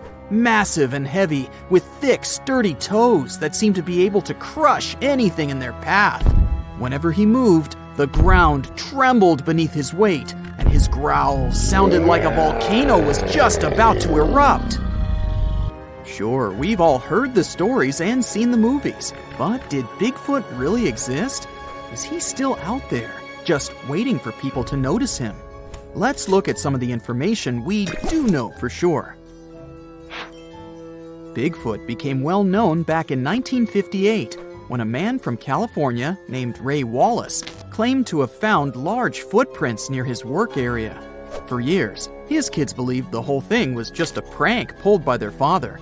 People have reported finding many more footprints and a few handprints that were similar, but some of them were left by bears, others were fake, and many others can't be explained to this day. But the legend of Bigfoot predates this event. In 1955, a man named William Rowe said he saw a creature that looked partly human and partly animal while hiking on Mica Mountain in British Columbia.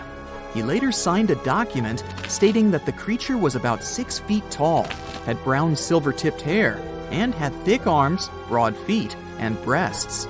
Then there's the story of Albert Ostman, who claimed in 1924 that while he was camping alone near Toba Inlet in British Columbia, he was taken by a Bigfoot and held captive by the Bigfoot's family for a week. The man eventually escaped when the Bigfoot, father of the family, became sick after eating some of Ostman's belongings. There are no other Bigfoot memorabilia like the 1967 video called the Patterson-Gimlin film.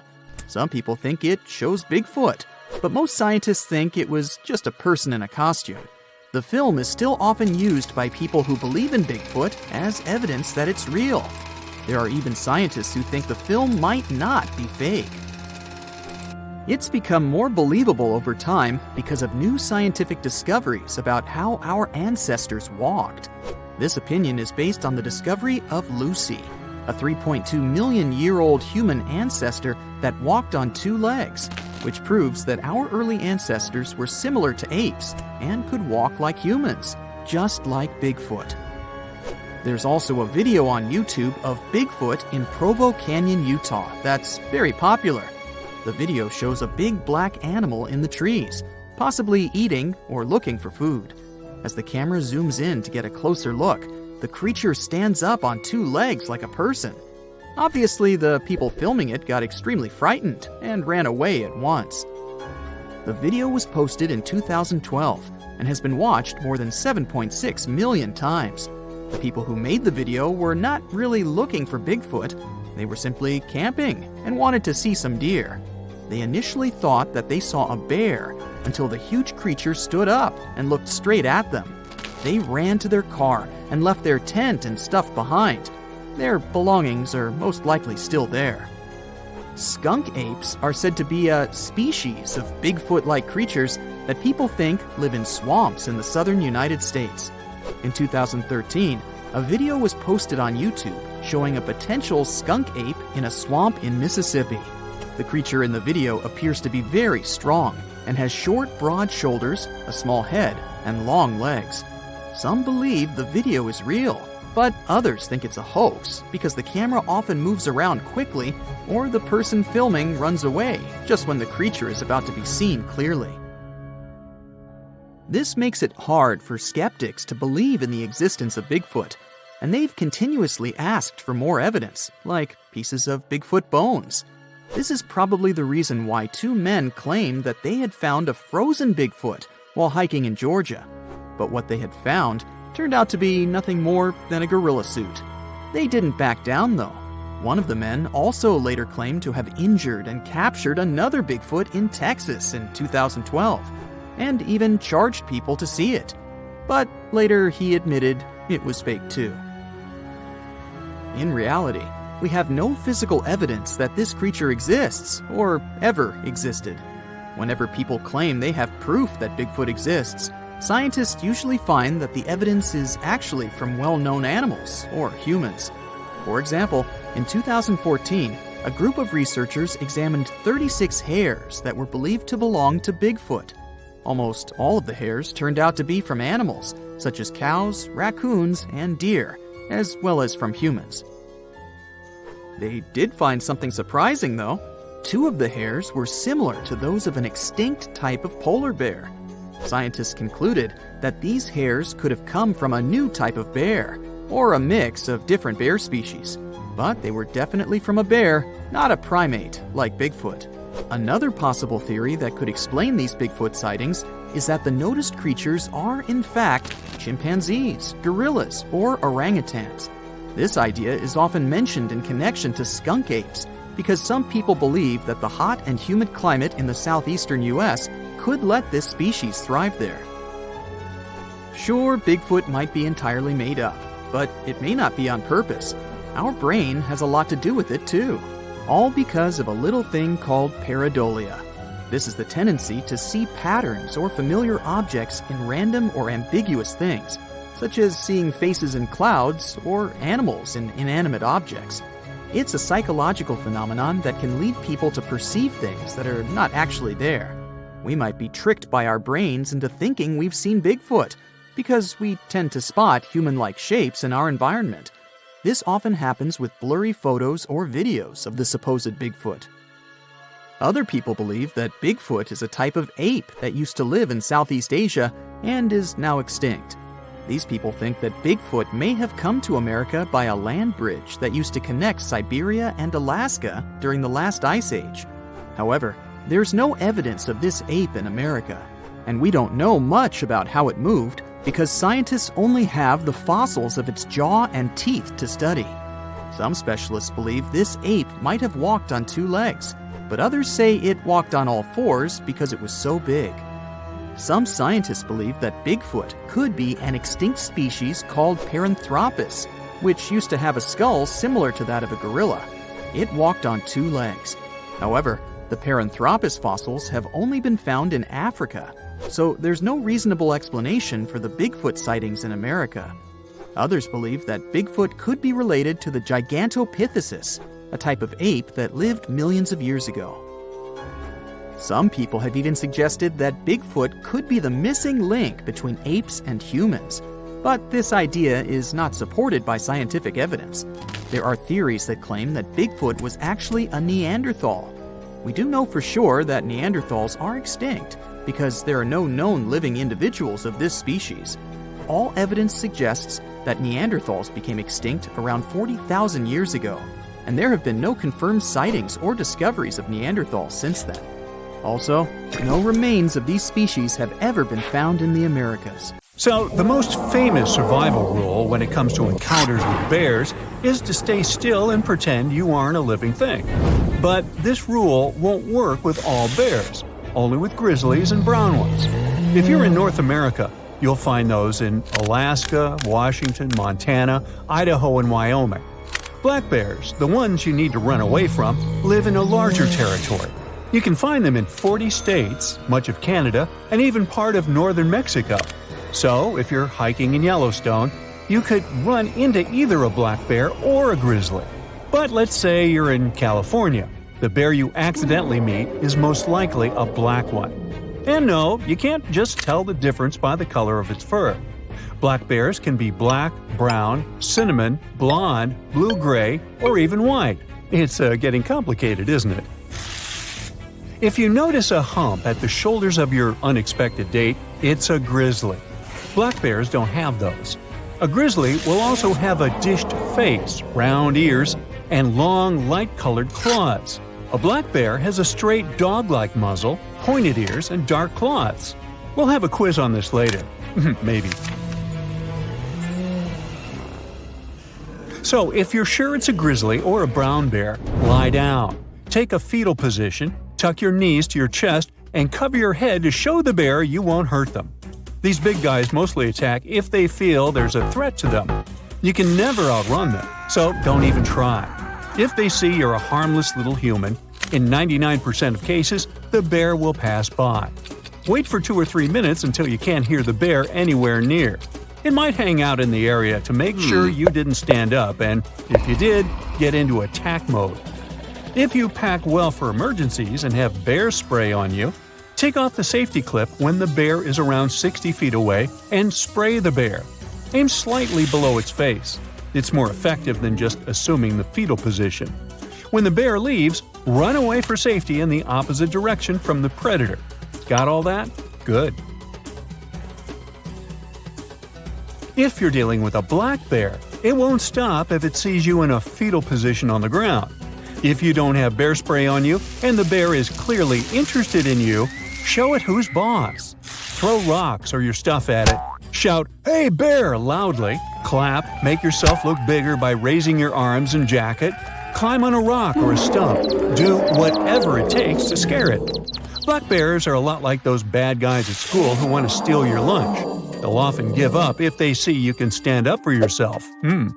If the bear gets dangerously close to you, hit it in the eyes or nose and try to shock or stun it to make your unwanted hiking partner flee in fear. If the bear, no matter which type, is just sitting in the distance and staring at you, try to shuffle away super slowly. Move sideways as a slight angle so you don't trip as you backpedal away from this guy. This way, the bear won't think that you're trying to run away and won't be triggered to chase you. Talk calmly to yourself to show the bear that you're a human. Singing also helps. Hey, maybe she'll know the tune. Avoid direct eye contact with the animal and never stand between the cubs and their mother. Don't freak out if the bear stands on its hind legs. It's not an aggressive move. Says right here. In case you ever plan to visit an area populated with polar bears, don't go without a bear deterrent, like a tank. Healthy polar bear males weigh half a ton, stand 8 feet tall on its hind legs, and can chase prey at 25 miles per hour. So don't go out alone. Hike with others and talk while you hike to indicate you're a group of humans. Remember, not all polar bears are mean predators who want to have you for lunch. Some of them are just going somewhere.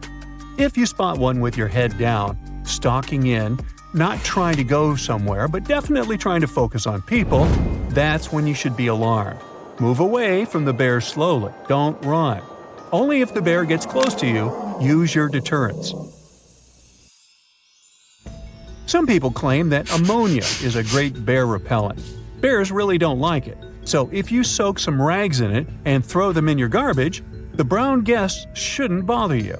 And if you meet a bear in the wild and it's not that into you, ammonia could help you repel it.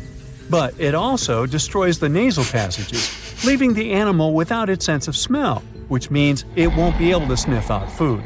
It can also annoy a bear who wasn't planning to charge after you and provoke it to do so.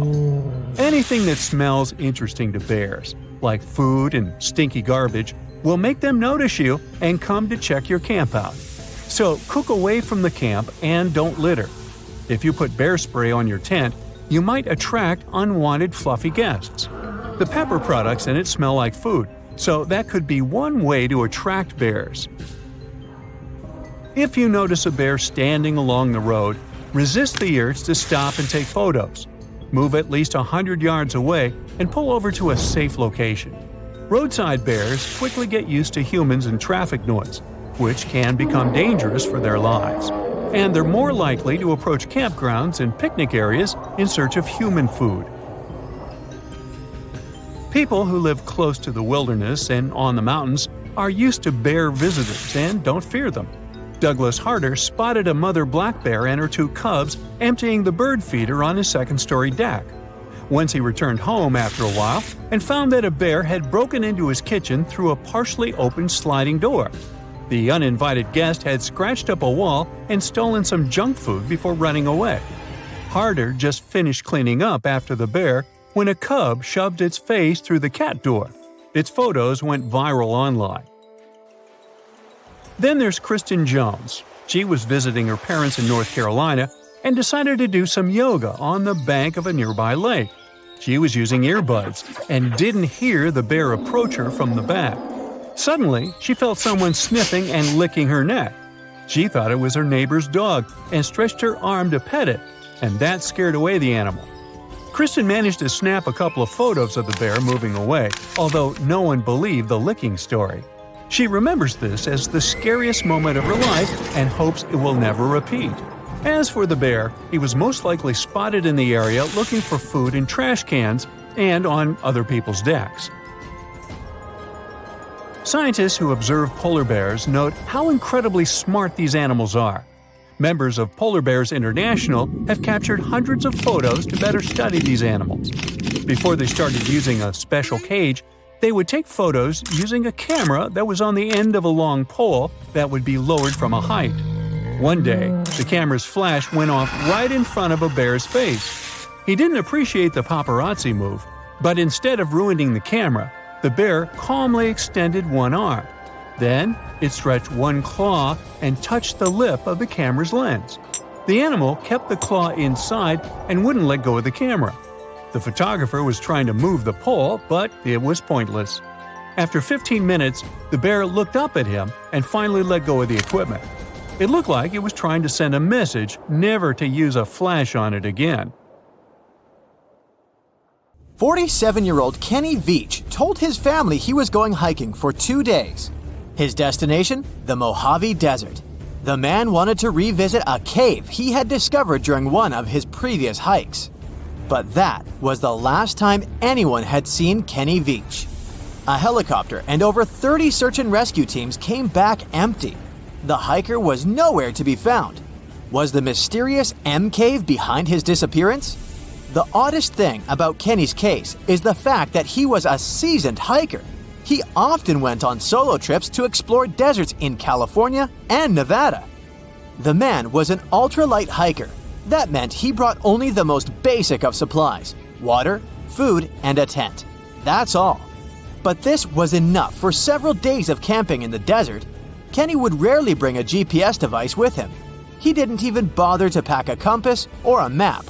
Some would call him reckless, but he managed to get back home every single time. Kenny wasn't shy either. He had a YouTube channel where he regularly posted his adventures. He named his channel Snakebit McGee because he picked up snakes wherever he went. But Kenny also had another habit. He went into every cave he found in the desert. Now, he didn't post many videos. Kenny mostly used YouTube to comment on other people's adventures. In a comment from June 2014, the man revealed that he had discovered a mysterious M-shaped cave. It was located in the Sheep Mountains of North Las Vegas. Kenny's description of the cave is where the weird part of the story begins. He spotted it while hiking and noticed the cave had an interesting entrance. It was shaped like a perfect letter M. Kenny went up to it, but something didn't seem right. He reported that his body started to shake as he approached the cave.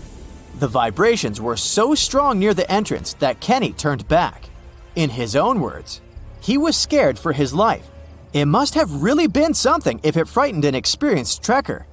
Kenny had an impressive track record. He had been hiking for 20 years.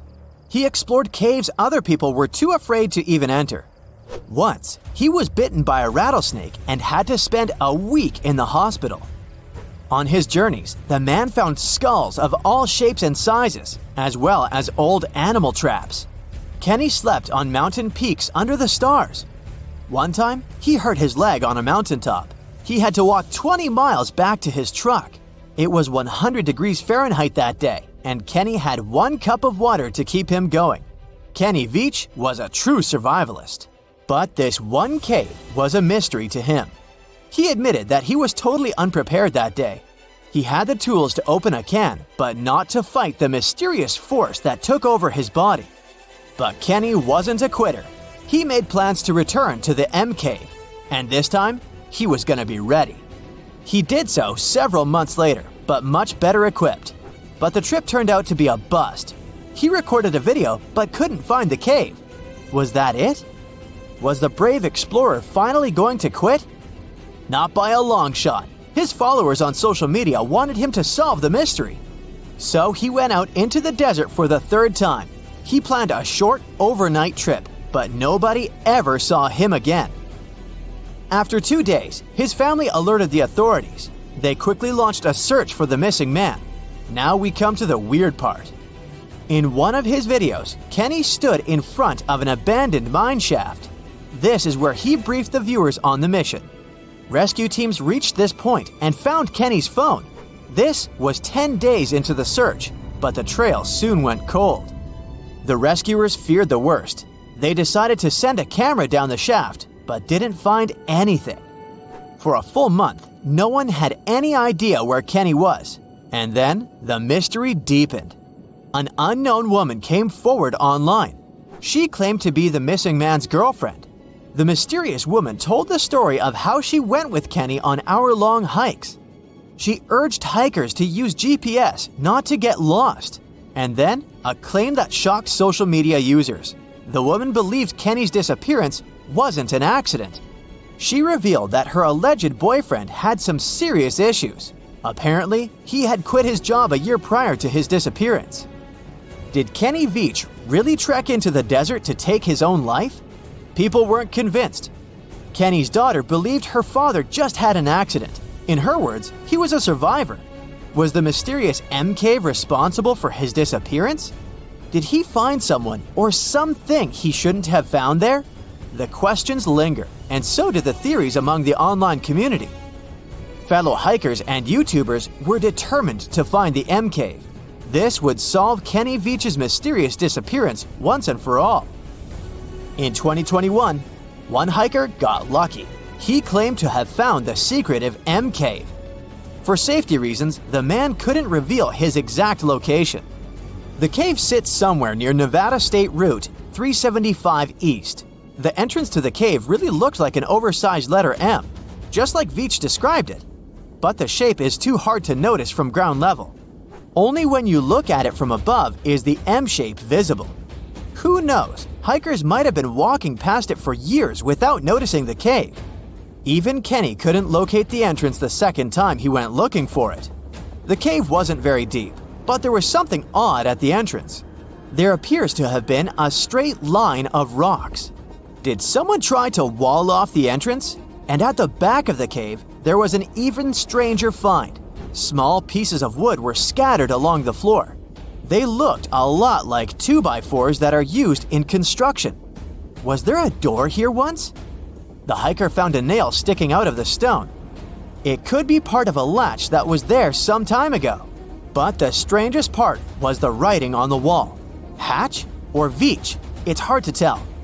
The hiker that discovered the cave didn't want to stay to find out. He left the cave in a hurry. No, it wasn't because he felt a strange vibration in his body like Kenny.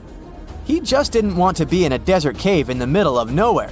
This is the Mojave Desert, one of the most dangerous landscapes on Earth. Could this setting better explain how Kenny Veach disappeared without a trace in 2014? The desert's nickname is well-deserved. This is where scientists recorded the hottest temperature on the planet.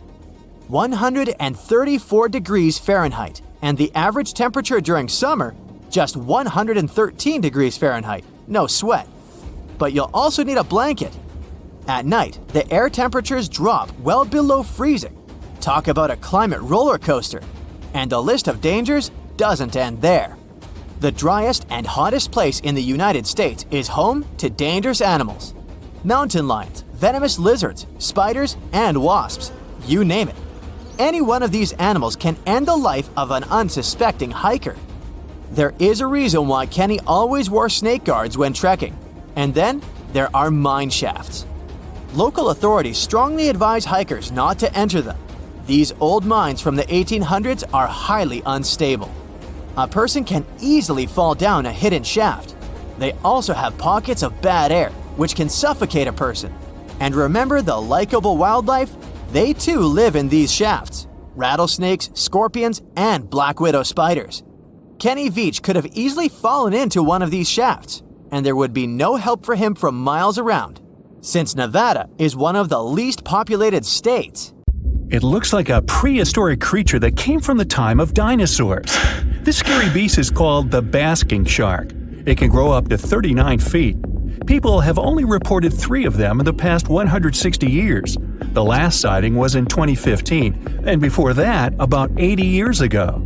These sharks sometimes rise to the surface to filter out small animals, such as shrimps and other small crustaceans, when they want to have a nice, tasty seafood dinner.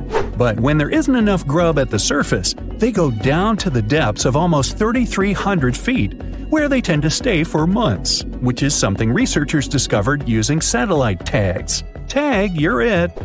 Now, basking sharks like to spend their time in more temperate waters, but they can migrate long distances. They live across the globe, but in warm tropical or subtropical areas, they won't go near the surface because they're not fans of high temperatures. The lion's mane jellyfish is not that rare, but it's fascinating how large it is.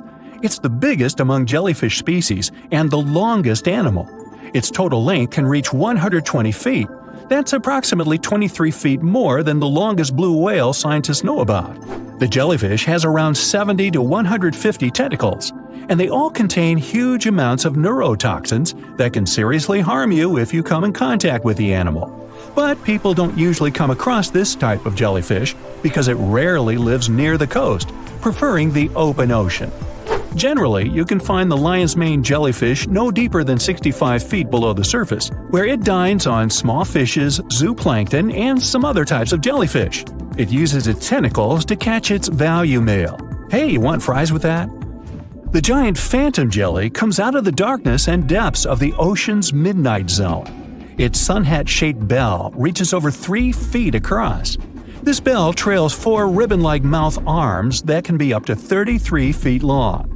This quite rare creature uses its mouth arms to catch unfortunate animals swimming around and not knowing what's coming for them. Giant phantom jelly propels itself through the water with periodic pulses coming from its orange head. It glows faintly and mysteriously in the pitch-black depths. It lives across the globe in all the oceans except for the Arctic. I'm guessing it's too cold. Because of its odd shape, people often call the oarfish the dragonfish or sea serpent. It's about 26 feet long, which makes it the longest bony fish we know about, and lives at depths of 3,300 feet. Oarfish spend most of their time in the deep, dark parts of the open ocean in tropical and subtropical areas. They almost never come to the surface, unless, invited. It's a ribbon-shaped and shiny silver creature with a long red dorsal fin and red oar-like pelvic fins. Its body has no scales and is very thin. The fish can grow to a length of about 30 feet and weigh 660 pounds. Oarfish have really big eyes that help them see better in their dark, scary surroundings. The frilled shark is definitely one of the gnarliest-looking marine animals out there. If you saw it somewhere, you'd probably think you went back to the age of dinosaurs. Yup, the frilled shark is a prehistoric creature because its roots go back 80 million years. This living fossil can grow to be 7 feet long. It got its name from its frilly gills. Even though frilled sharks have the shark part in their name, they swim similar to an eel in a distinctly serpentine way. Its mouth is terrifying. Similar to the maw of the great white shark, it has 300 trident-shaped teeth lined in 25 rows. Hey, come a little closer, huh? Researchers discovered this creature in the 19th century, but people rarely see it, and no wonder. It usually lives at depths of between 390 and 4,200 feet. Most of the time, the frilled shark feeds on squid, swallowing them whole. Its long jaws allowed the frilled shark to gape extra wide and swallow animals half as long as its entire body. Goblin sharks are very rare. Researchers have spotted fewer than 50 of them in more than 120 years. But maybe that's for the best, since we're talking about a pretty scary fella with a narrow snout and sharp teeth. It's also capable of thrusting its entire jaw outward when it wants to catch something. Sounds familiar. As it's lurking through the dark depths of the ocean, a goblin shark sees a small squid that looks quite yummy. The dangerous animal inches toward the squid. When the poor creature notices the predator, it tries to dart away, but it's too late. The shark has already thrust its jaw the whole 3 inches out of its mouth. This jaw is connected to the flaps of skin the shark can unfold. This helps a lot because the goblin shark is a sluggish animal, so it's pretty hard for it to chase its food. After finishing its lunch, the goblin shark puts its jaw back in its mouth and swims away as if nothing's happened. Goblin sharks mostly live at the bottom of the ocean. Like many other shark species, they prefer swimming alone. Here's a silver-colored creature with very rough skin. That's the ocean sunfish, with a total length of almost 11 feet. Its other name is mola. The ocean sunfish is the heaviest of all bony fish out there. People sometimes call it a swimming head because of its bizarre appearance. These creatures have such a weird shape because they're born with a back fin that never actually grows. It just folds into itself as the animal matures and creates a rounded rudder. The sunfish is a bit clumsy. It moves with the help of its mighty fins that allow the animal to swim on its side. This marine inhabitant is a solitary creature. It mostly feeds on zooplankton and jellyfish. The spotted wobbegong is one of the world's rarest sharks. It grows to be more than 10 feet long. It may not look as terrifying as some of its shark relatives, but it's pretty good at catching unsuspecting animals swimming past, mostly during the night. The animal has a spiracle, which is why it can breathe while staying still at the bottom of the ocean. It's motionless most of the time, which is why you can barely notice it. Its flat body and large pelvic and pectoral fins blend in with the underwater terrain. That's why they're so good at hiding. This ability helps when these sharks want to protect themselves too. Wobbegong means carpet shark. They usually live close to the ocean floor in coral reefs, on sandy bottoms, and under piers. People have even spotted the shark in the water that is barely deep enough to cover its flattened body. Now, blobfish lack teeth and bones, so they can't actively hunt. Since they don't have much muscle mass, they can barely move around. Hey, I had a roommate like that once. They get their energy from animals they scoop up from the seafloor. They also know how to conserve this energy. That's how it usually goes with deep-sea creatures. They don't have as much food as those animals that swim closer to the surface. Instead, they have special body mechanisms that allow them to save energy for the times when they don't have much to eat. Pressure at the depths where the blobfish lives is 120 times as high as that at the surface. That's why the bizarre creature looks like a weird gelatinous mass only when you bring it up to the surface. The pressure here is not strong enough to keep its body together. Hey, breaking up is hard to do. The white margin stargazer could compete with the blobfish for the title of the ugliest animal in the sea, don't you think? Now, this animal has eyes on the top of its head, together with an upward-facing mouth which the creature uses to hide itself in the sand. That's where it spends most of its time, with only its eyes protruding from the sand. It chills this way until some small animal passes by.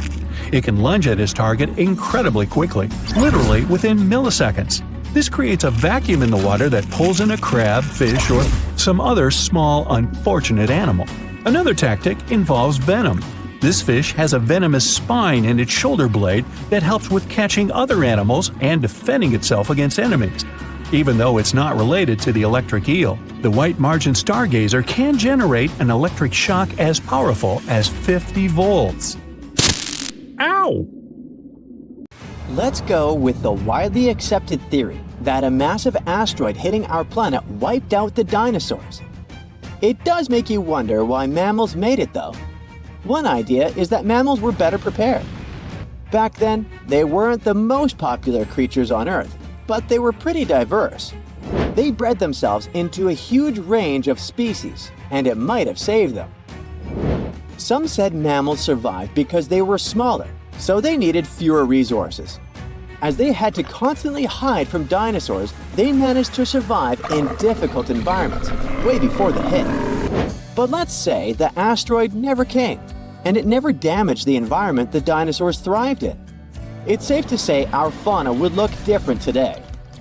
Take the mighty titanosaur. It's considered the biggest land animal to ever exist, some reaching lengths of about 7 standard cars lined up. It had a neck so long that it would have needed a 2-story home just to fit. It also had a plant-based diet, so it ate from the ground, but from very tall trees too. There was nothing much left to eat for, say, the little Jeremiah, a mammal that lived roughly at the same time, but was as small as a popsicle stick. Let's take this thought experiment a bit further and imagine we have a time machine that could transport today's mammals to the time of the dinosaurs. Some scientists say they have gotten bigger, so there's a chance they could survive, right? They're also much more evolved in terms of their diets and skills. Others say definitely not. They couldn't survive, mostly because they're too small to compete with dinosaurs. An adult T-Rex was just about the size of a bus. It probably wouldn't waste its time trying to capture food that's human-sized, for instance. They'd probably be on the lookout for prey the size of a car, or even bigger, like an elephant. And it most likely wouldn't take them long to win the fight. Sure, a T-Rex might munch on something smaller too, but only if it's really hungry and has no other alternative. If we had no choice but to send some mammals back in hopes they could survive, what would be our best bet? Some say the chimpanzee could be a good candidate, as these primates build their sleeping nests higher up in trees. This might have kept them safe from the carnivore dinosaurs living on land. There's no real evidence of dinosaurs being able to fly, but we do know there might have been some reptiles that took to the sky for transportation, like pterosaurs, the flying lizard. These ones like to eat fish and smaller animals, but who's to say they wouldn't pick up a chimpanzee given the opportunity? Another good candidate might be the hyena. Today, the spotted hyena is the most common big carnivore in Africa, and it's highly adaptable. They could snatch up all sorts of prey by themselves or even in larger units. They can digest most parts of their prey, including the skin and bones. These animals aren't picky eaters, and they wouldn't mind chewing on parts that other creatures would gladly skip on. Not to mention, they'll eat fruits too if needed. Hyenas are overall healthy and sturdy animals, with some studies showing they hardly ever get health problems. But like any other animal on this planet, the hyenas also have their weaknesses. We still don't know why these creatures can't be found in Europe anymore. But some research suggests they found it hard to coexist with humans and wolves. Also, they're not very adapted to living in forests. Orcas might have been able to rub elbows with the dinosaurs too. These creatures also don't have any natural predators, which earned them the nickname the wolves of the sea. That's because they go out looking for prey the same way wolves do, in groups. Orcas may be related to dolphins, but we can hardly call them friendly. as there have been cases of them sinking ships on purpose. They're highly intelligent animals that spend time together and are very organized. They also do this thing where they often take down more prey than they're prepared to eat. It may be because they see this experience as training. Other theories suggest orcas are so intelligent that they look for food in advance, even though they're not hungry yet. It might also be because whenever they want something to munch on, they're looking for the best quality food there is. The reason why they might not survive in the dinosaur era, though, is the global temperature. Back in the Mesozoic era, our planet was seriously hotter, several degrees warmer than it is today. Orcas prefer living in colder waters, but you'll find them in all oceans and most seas. Ostriches are the no-brainer answer. Look at them. They're practically dinosaurs. They even have a long-lost dino cousin that lived in the Cretaceous era, called the Struthiomimus. Its name translates to ostrich-like because of its similar powerful and speedy legs, agility, and even feathers. On the downside, they might not be able to take down larger dinosaurs. The vegetation back in the Mesozoic era would have been different too. Conifers used to dominate land, and ostriches are known to be pretty picky eaters, so they might have had a difficult time finding food back then. There are plenty of reasons to send felines through that time machine too. In the Jurassic period, for example, there were plenty of slow-moving prey to eat and tons of hiding spots in the thick bushes. Felines are sneaky animals, have precise vision, and are extremely good at climbing. Some pack a punch for their size, making them fierce fighters. Lions are good contenders because of their speed and teamwork. They might be able to take down some decent-sized dinosaurs, like the Europasaurus, when working together. Leopards are really good at climbing trees, so they could snatch prey and enjoy it above the ground, where they might be safe from bigger predators. What might be their downfall is again the temperature difference. It was considerably hotter back then. Today's large mammals aren't equipped to deal with that extreme heat. Lions might be the kings of the savannah now, but it would be too hot even for them. If they ever want to grab a spiky-tailed herbivore for lunch like the Tugiangosaurus or Stegosaurus, they might be in for a surprise. One hit from their extremely powerful tail could cause some serious damage. Not to mention run-ins with raptors like the frightening Saurophaganix. The single most likely animal that might survive being roommates with the dinosaurs is the platypus. This quirky Aussie creature is one of those rare egg-laying mammals. It's a fan of freshwater and as close to a living relic as an animal can be. Scientists were able to trace its origin back as far as 120 million years ago. For food, it wields its sensitive beak to catch shrimp and worms underwater. When it dives, skin flaps cover its eyes and ears, so it becomes blind and deaf. But it still uses that beak like a high-tech radar. A grown platypus can even feast on half its body weight in a single night.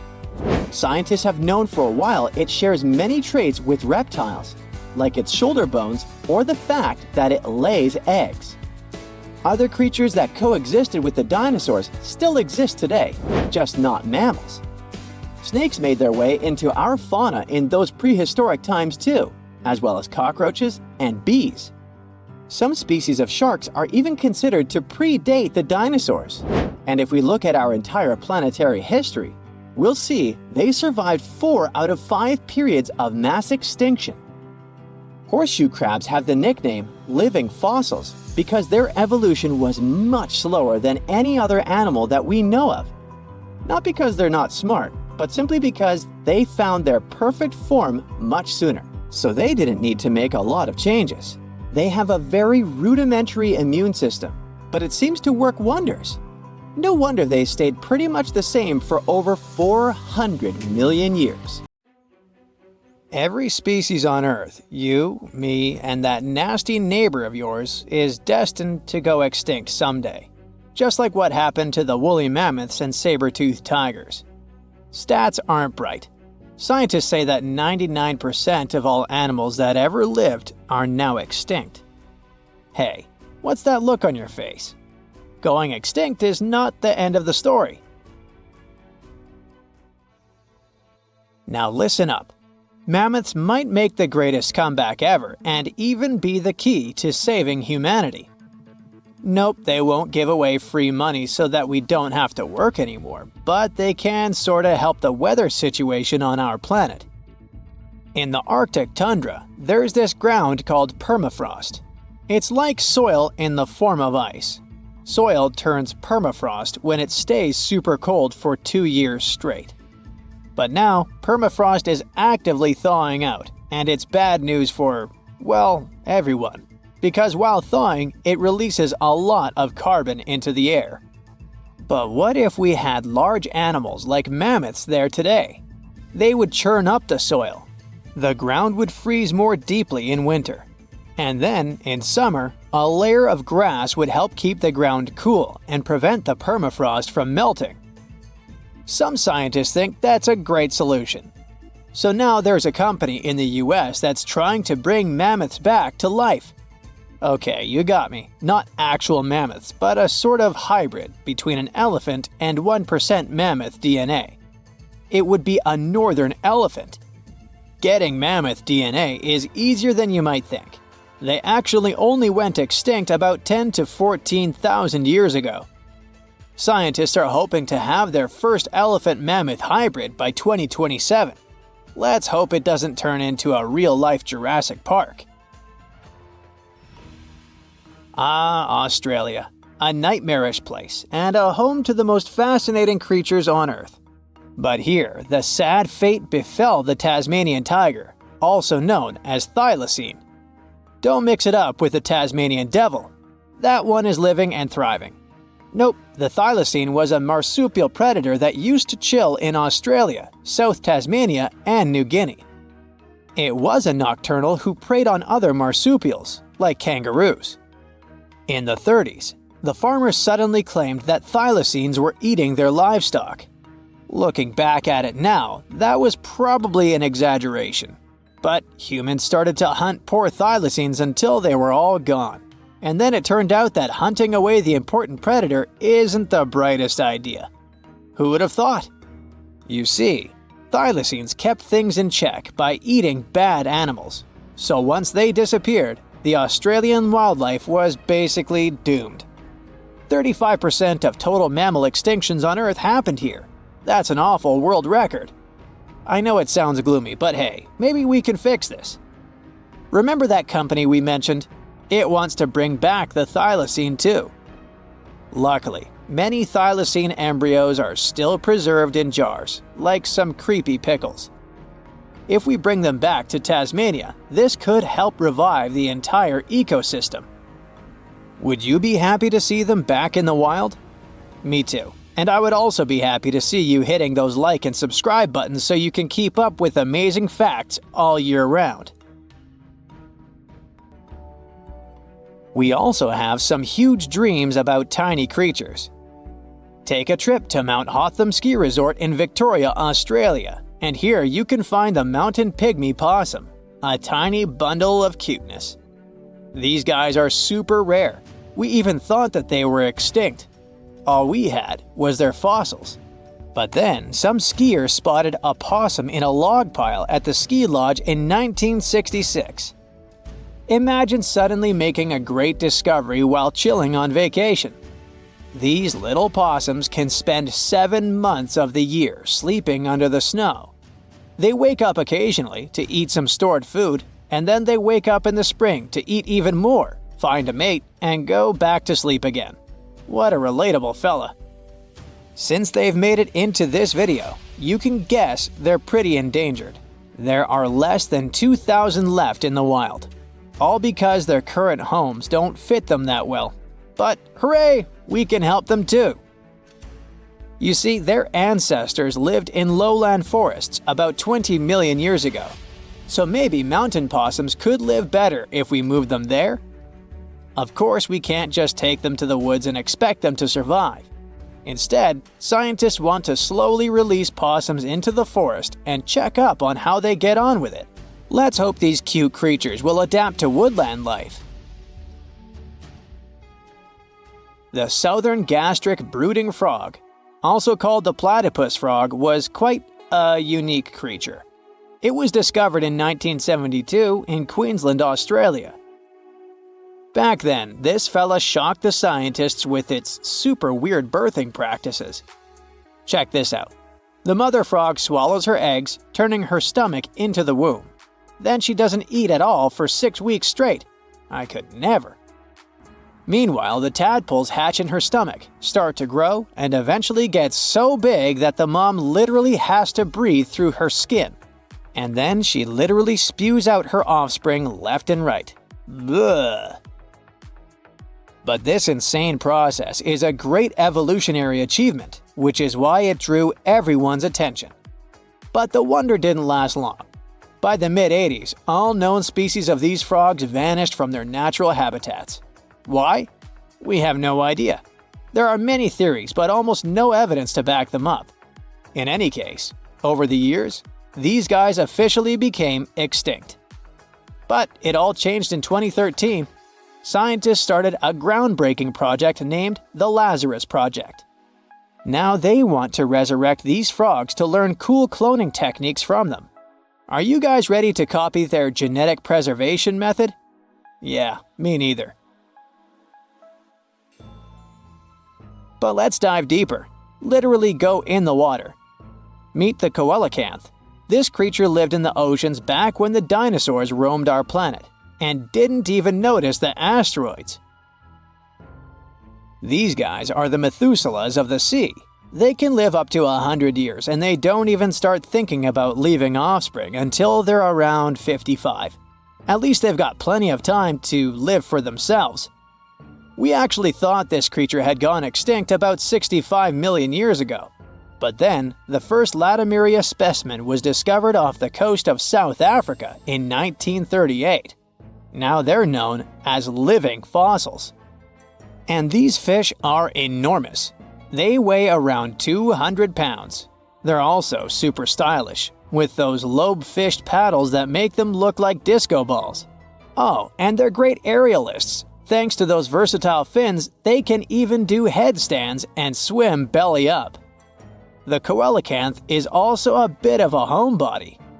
It's not very energetic and likes to live in underwater caves during the day, only coming out at night to snack on smaller fish and squid. Another animal who's literally me. Now we're trying our best to preserve this species, and I won't be surprised if it outlives us all.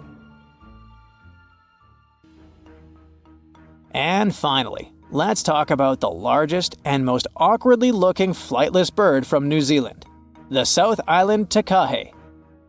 The tale of the Takahes started way back in the Middle Ages. Humans accidentally hunted them all away, and by the late 19th century, it seemed there were none of them left. But then, they were rediscovered in New Zealand in 1948. Poor guys did all they could to hide from us in the mountains, but we still got them. But it's different now. Since then, we've been trying our best to save them from extinction. There's a Takahe recovery program going on, and it shows great results. They managed to greatly boost the number of birds in the wild. As of 2023, the Takahe population has grown to around 500 birds.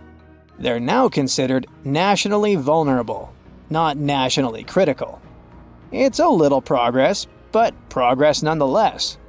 Let's keep it up.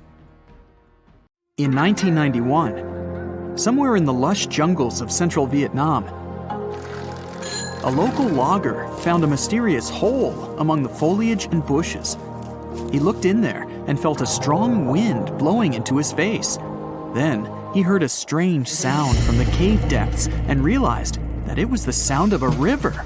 The logger didn't check the cave, but decided to go back there with a flashlight and a rope. When he returned, he couldn't find the cave anywhere. He spent a few years searching for it. Finally, in the 2000s, the logger managed to locate it again. In 2009, he brought scientists to this place. They found out the cave, called Sundong, is the largest in the world. There's so much space here that you'll hear a long echo if you shout. Sundong's main passage reaches 660 feet in height in some places, which is more than half as tall as the Empire State Building. The area of the cave is so huge that an entire New York City block with 40-story skyscrapers would fit in there. There's a deep underground labyrinth under the jungles of Vietnam, hiding 3 of the largest caves in the world, and Sundong is number 1 on this list. The vast space inside is filled with various plants, unique microclimates, and different landscapes. There's a real jungle growing underground. It became possible thanks to the collapsed ceiling in some places. It lets sunlight penetrate there from above. There are huge stalactites 250 feet high on the ceilings and walls, which is more than the length of a passenger Boeing. They've been here between hundreds of thousands and millions of years. Some limestone deposits are more than 450 million years old. It means they've existed since the time long before the dinosaurs. Besides the jungle, there are also many rivers in the cave. They were formed because of rainwater coming down from holes in the ceiling. These rivers are smooth and fast, like slides in a water park. But riding them isn't the best idea, since they can carry you into one of those long labyrinths that the cave is full of. And we still don't know where they're going. You may find yourself in another unknown part of the cave. This is what happened in 2018. 3 divers accidentally discovered new areas in Sundong. The cave turned out to be much bigger than everyone thought. They dove into one of the cave's lakes and reached a depth of 256 feet. At the bottom, they found a separate tunnel. Divers lowered a fishing line with a lead weight there and found out that this place reaches a depth of 394 feet, and the tunnel is more than half a mile long. We still don't know the exact size of the tunnel. Sundong also connects to another huge cave. There are lots of things you can see in Sundong besides underground labyrinths and rivers. You can find spacious rooms with lakes, and you can walk for hours along dark mountain corridors. This place is strikingly beautiful, but dangerous at the same time. And the coolest thing is that you can take a walk here. Since 2013, Sundong Cave has been open to tourists. It's not just an easy walk to take some selfies though. The expedition to the cave lasts for several days. For the first day and a half, you'll explore the 3rd largest cave in the world. And only after that, you'll reach Sundong. The path will take you through rivers, dense jungles, mountains, and rocks. You can meet many exotic birds, monkeys, and other animals. And according to many people, the way to the cave is even more impressive than the cave itself. When you reach your destination, you'll spend the next few days exploring Sundong. Together with other tourists, professional guides, and porters, you'll be sleeping in tents in different places in the cave every day. You'll see some stunning landscapes and, get ready for this, 400-million-year-old majestic fossils. There are also dark rooms with lakes that are good for swimming. Such adventurous expeditions become more popular every year. People who visited the cave call it the most amazing place they've ever seen. Another amazing cave is located in Indonesia, on the island of Flores. It's quite small, but holds amazing things inside. In 2003, a group of scientists discovered ancient artifacts here, including fossils of primitive tools, such as sharpened stones. Scientists realized that hundreds of thousands of years ago, this place was home to our distant ancestors. Then they found a very unusual female skeleton. That woman was only 3.5 feet tall. This is the height of the waistline of an average adult person. That woman had no problems with her spine or with the development of her bones, though. This and other skeletons found in the cave belong to some unknown human ancestors. Scientists called this species Homo floresiensis, or simply, Hobbit. The woman's weight was about 35 to 79 pounds. Analysis of the skull and bones showed she was about 30 years old. Hobbits probably lived on Earth between 190,000 and 50,000 years ago. There's a chance they met the ancestors of modern humans. The next cave is in Turkey. Imagine that you live in an old house and decide to make some repairs. You throw all the old stuff out of the rooms. The last place to sort out is your basement. You've hardly ever visited it and have no idea what's hidden there. but it's pretty spacious, so you decide to turn it into a room. You tear down the wall and discover the entrance to the cave. This is a tunnel that leads underground. You walk through the cave and see a real underground city. This happened in Turkey in 1963. One of the locals discovered a secret passage to a lost city in his basement. About 20,000 people could live there. There was enough space for livestock and food supplies. It's not just a maze of tunnels. There's a chapel, a school, stables, kitchens, walls, and other signs of civilization. The city was built in the Byzantine era, in the years 780 through 1180. It's not the only one down there and is connected to many underground tunnels and towns that stretch for several miles. Let's finish our journey in the strangest and most frightening cave. We're going to the southeast of Romania, near the Black Sea. Here, on a desolate wide plain, you can find a hole. This is a tunnel leading deep underground. The air inside the cave has high levels of hydrogen sulfide and carbon dioxide. Under normal conditions, the air we breathe contains around 20% oxygen, but it's only 10% here. You won't be able to breathe freely without an oxygen tank.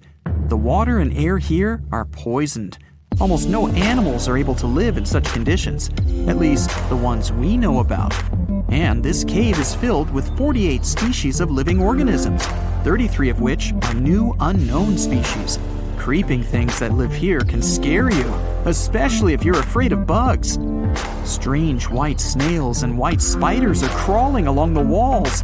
An unknown species of leeches and transparent shrimp are swimming in the water.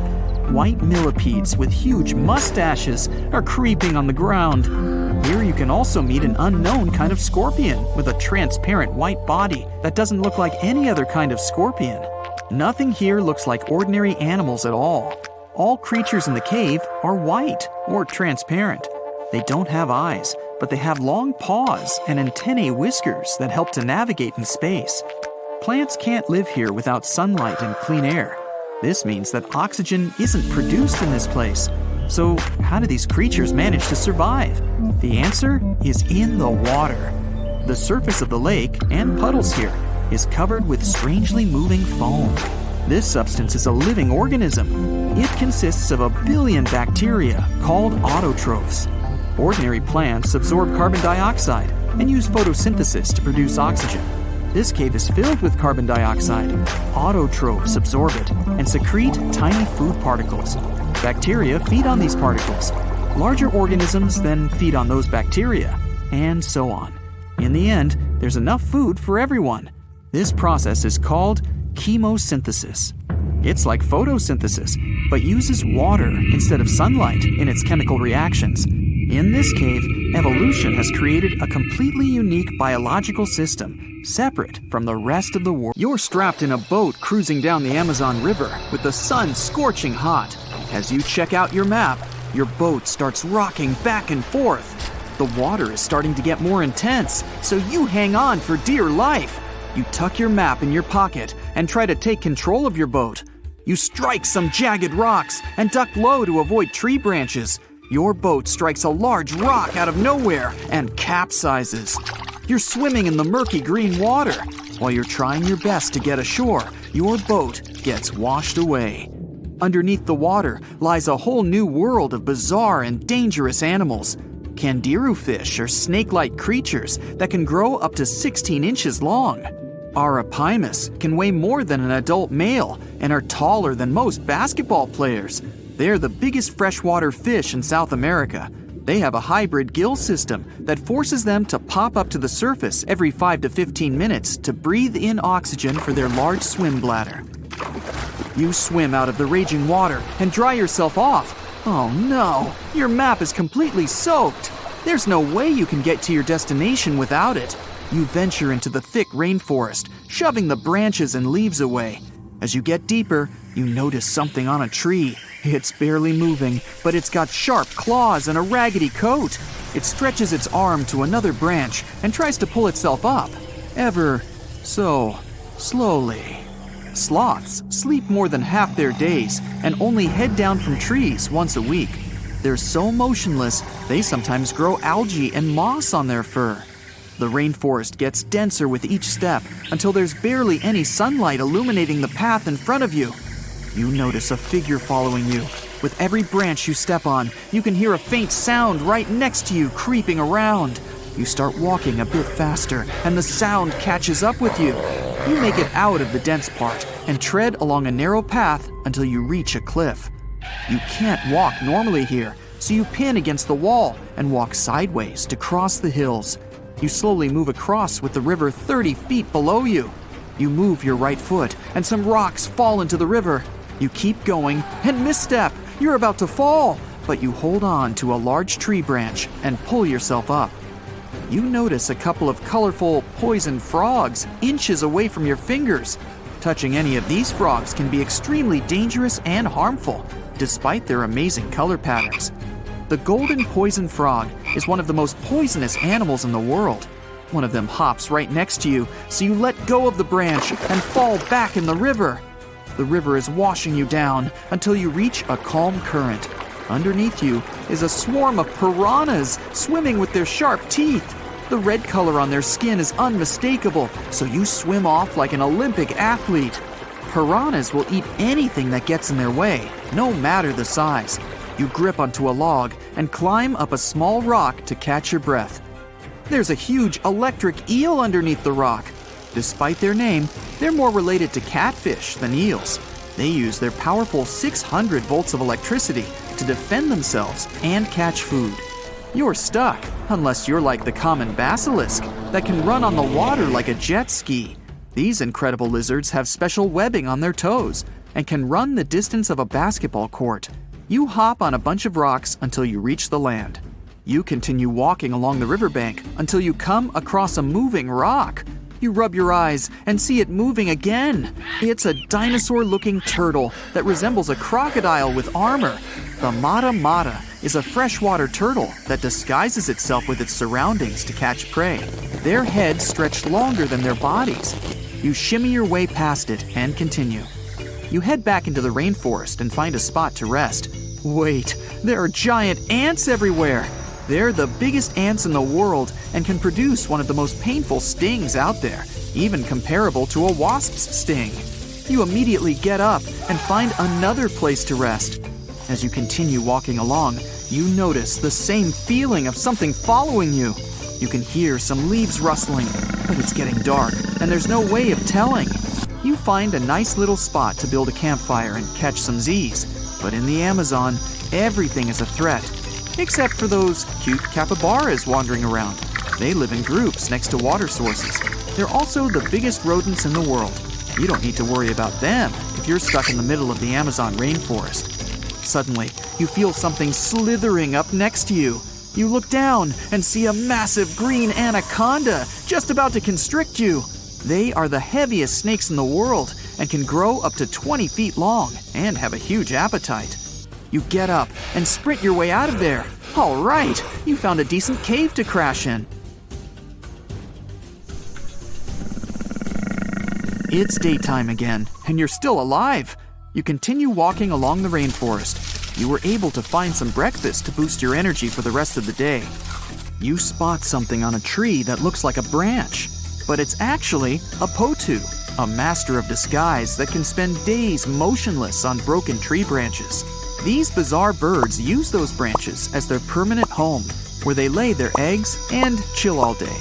You continue your way through the rainforest and see a Brazilian wandering spider crawling on a tree branch right in front of you. 8 of these species can be found in the Amazon area. They are some of the most aggressive and venomous spiders out there. So, you make a big detour and walk away from it. You feel someone walking next to you again, but you still can't figure out what it is. You see a steep cliff with a waterfall hitting a large lake ahead of you. Looks peaceful, until you see a team of black caimans gathering around the shore. They're the biggest predators in the whole Amazon ecosystem and feed on anything that moves. It's a good thing you're on high ground, otherwise, whoa!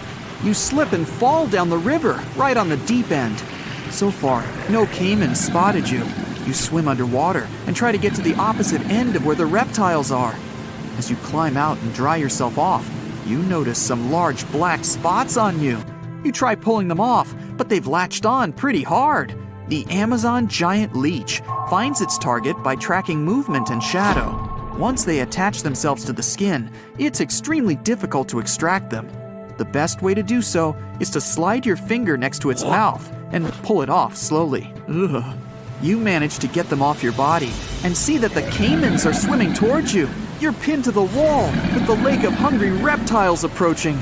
Suddenly, a pink dolphin jumps out of the water and splashes all over them. They can grow larger than humans and are the celebrities of the Amazon. Scientists think they get their color from the blood capillaries on their skin. The Amazon even has bull sharks swimming around. These carnivorous giant fish are threatening to humans and can swim in both saltwater and freshwater. These sharks prey on anything within their reach, including other sharks. The dolphin distracted the caimans, so you climb up the cliff and try to find the best way to escape. Opened jaws waiting for you to fall into the pit are right below you. You're lucky enough to escape to the top, but as your arms pull you up, the first thing that you see is a jaguar looking straight at you. It's the creature that's been following you this whole time. You get up while it starts circling you, timing its strike. You know that you can't take on a jaguar, nor can you outrun it, so you grab a large tree branch from the ground to defend yourself. It jumps at you, but you duck down in time. The jaguar lands in the water far away from the caiman crocs. It's a good thing these large kitties are excellent swimmers. You pick yourself up and continue. And to your surprise, you find your boat again. You fix it up and sail your way out of the Amazon. Whew! You decided to go scuba diving for the first time. The water is clear and the sun is shining on the seabed. You take a few selfies and the fish swimming by when suddenly the ocean goes pitch black. You look up and, oh my, what is that gigantic animal? It's definitely not a shark, not a whale. Is it a turtle? Yup, but fear not, it's not gonna hurt you. If you had lived on this same Earth about 72 million years ago, then maybe this could have really happened to you. Scientists have recently found the fossils of a gigantic marine turtle that could have grown as big as 12 feet. If you don't have any idea of how big that is, let's see some examples. That's the average length of a hippopotamus, 6 golden retrievers, or 2 Michael Jordans stacked on top of each other. The turtle's scientific name is an homage to that old-school sea monster called Leviathan. Maybe you remember this from old-school history lessons. The Leviathan is supposedly a mythical creature that would swallow entire ships or people that were deemed too greedy by the creature. Can you imagine being swallowed by this humongous sea turtle? No, thank you. The fossils of this gigantic creature began to be excavated between 2016 and 2021, all the way in northeastern Spain. The first fossil was located by a hiker in the Spanish Pyrenees, and it was around 8 inches long. The pelvis of this turtle alone measured around 35 inches. It would definitely be one of the biggest turtles today if it hadn't gone extinct. FYI, the largest living sea turtles today can reach up to 6 feet in length, which is already pretty big. Now, how about a gigantic prehistoric scorpion? I bet most people here are not huge fans of these creatures, especially since they're poisonous, which is why the thought of a 9-foot-long aquatic scorpion might be the stuff of nightmares. Let's just say that if they hadn't gone extinct some 400 million years ago, lakes and rivers would be much more dangerous places for humans today. These gigantic insects were considered to be apex predators in their time, hunting everything from fish to other animals, even of their own kind. Yikes! I got goosebumps just imagining these creatures. Should we thank the asteroid that hit our planet now or later on in this video? Another prehistoric animal that would shock humans if it were still alive is the so-called Megatherium, a gigantic sloth. This huge sloth is believed to have grown up to 20 feet long, and its weight could be up to 8,000 pounds. It was found in the woodlands and grasslands of South America. The creature used to stand on its 2 feet in order to reach leaves on high branches. These giant sloths had huge claws. They helped them climb trees. I gotta say, I feel uncomfortable imagining these elephant-sized sloths climbing trees. Oh, of course, some dinosaurs will make our super-sized creatures list. But before that, here's a fun fact. Did you know some dinosaurs are still alive today? Scientists have proven that birds are classified as theropod dinosaurs. Such infamous creatures as the T-Rex and Velociraptor belonged to this group. I'm sure you've heard these names even before you watched Jurassic Park. The Velociraptor is that scary dino that breaks into the kitchen. Well, they evolved, gained some feathers, and turned into various species of birds we know today.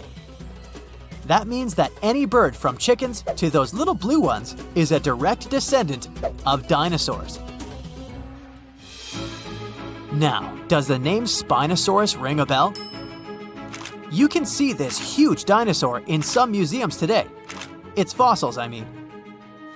The Spinosaurus was one of the biggest land predators to walk Earth. Actually, to walk its land and water, since scientists believe that this dino was semi-aquatic.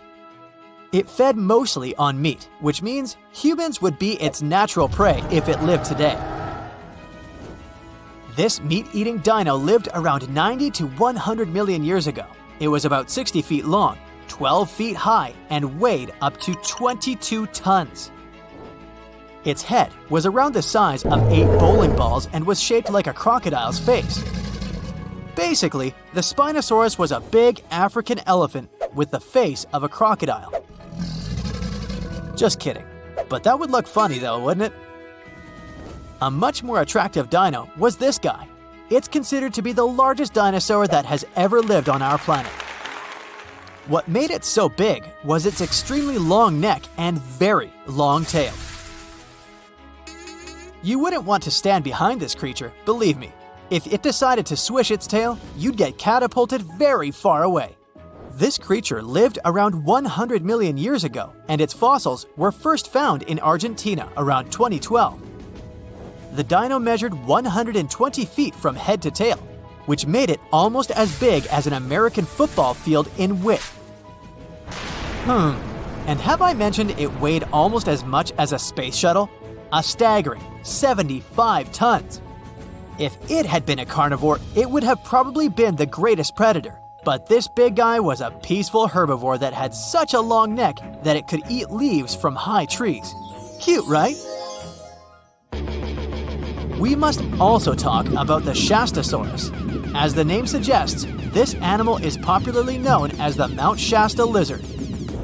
Even though it was a marine reptile and probably never set foot on the mountain itself, this dino was usually around 23 feet long, but there was a specific strand of this species that could get as big as 69 feet long, about the size of the great blue whale.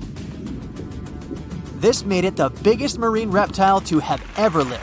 A fun fact about the Shastasaurus is that scientists believe it didn't even have teeth, which means it could only feed on soft-bodied prey, such as squid, for example. The next animal on our list is the blue whale. Believe it or not, the biggest living animal on Earth actually started small. These days, the average mature blue whale can reach up to 100 feet in length and weigh up to 200 tons. That's more or less the weight of 40 elephants put together, or 30 Tyrannosaurus rexes, or 2,670 average-sized people. Blue whales have to eat up to 50 million calories per day to support that body. That's the equivalent of 30,000 Big Macs, just FYI. But blue whales weren't always this big. They actually evolved from a 4-legged mammal that lived on Earth around 48 million years ago. Their ancestor was called Takahes, and it was only 6 feet long. Here's a fun fact. To be able to live in the water as one does today, the blue whale had to go through some intense adaptations. A blue whale can replace up to 80 to 90% of oxygen in its lungs each time it takes a breath. A human replaces only up to 15% for comparison. It allows these animals to dive for up to 1 hour at a time, down to a staggering depth of 330 feet. Elephants were bound to make the list. Elephants are currently the largest land animals on Earth. They can grow to be about 13 feet tall and weigh up to 7 tons. That's pretty small if we compare it to the other animals that once lived on Earth, right? But if we placed a 6-foot-tall human next to an elephant, we'll see it's not at all that small. African elephants are bigger than their close relatives, Asian elephants, and they have a similar lifespan to humans, up to 70 years. Pokemon might have made us collectively wish that salamanders were real-life dragons, although they're not. They can still be pretty cool though. There's a giant species of salamander that is known to be the largest living amphibian. They can grow to be as long as a regular-sized human, reaching up to 6 feet. I bet that wouldn't be a pleasant underwater encounter. Think you know what lurks in the depths of the ocean? While nearly 95% of our oceans haven't been explored yet, it's hard not to let your imagination run wild. But thanks to brave explorers, deep-sea cameras, and awesome archaeologists, we do know about some pretty incredible sea creatures living in our waters today, and millions of years ago. From the 9-foot spider crab to the 60-foot prehistoric megalodon, these sea dwellers come in all shapes and sizes. But let's focus on sea creatures famous for their huge size. Can you guess which living species of whale is the largest? Well, it's not the orca, but that's a good guess. The orca is a toothed whale that can grow to anywhere from 23 feet to 32 feet, which is slightly smaller than a school bus. How about the narwhal? Nope, they're not the biggest either. These unicorns of the sea live mainly in Arctic waters and only grow 13 feet to 20 feet in length, and that's including their 9-foot tusk. Tired of guessing? Okay, I give in. The largest whale that still exists today is the blue whale. At a jaw-dropping 82 feet to 105 feet, the blue whale is not only the biggest whale we know of, but is currently the largest animal to have ever lived on Earth. Seriously. These animals are bigger than a T-Rex, and even the prehistoric megalodon. If you were to put a blue whale next to a school bus, it would look like it could swallow it. Think about that. According to National Geographic, a blue whale's tongue can weigh the same as an elephant. And their hearts can weigh as much as a car. That doesn't even sound possible. It's no wonder these giants need to eat about 4 tons of krill every day. While there aren't too many animals living today that can compete with the blue whale's epic proportions, there is an entirely different species that is a good contender, and it's not quite what you would expect. It's a jellyfish. No, I'm not talking about the little jellyfish that wash up on the shore and ruin a perfectly good day at the beach. I'm referring to the lion's mane jellyfish, the biggest jellyfish around. This invertebrate can grow up to 120 feet long. They also come in different gorgeous colors like red, purple, or even shades of orange. As if their length wasn't impressive, the lion's mane jellyfish boast a whopping 8 sets of 70 to 150 tentacles. That means they can have up to 1,200 in total. And here's the giant oceanic manta ray, the largest type of ray in the world. Their wingspan can be longer than a bus. These guys can reach 30 feet in length. They also have the biggest brain compared to body size among all fish. Unlike their stingray cousins, mantas don't have venomous tails.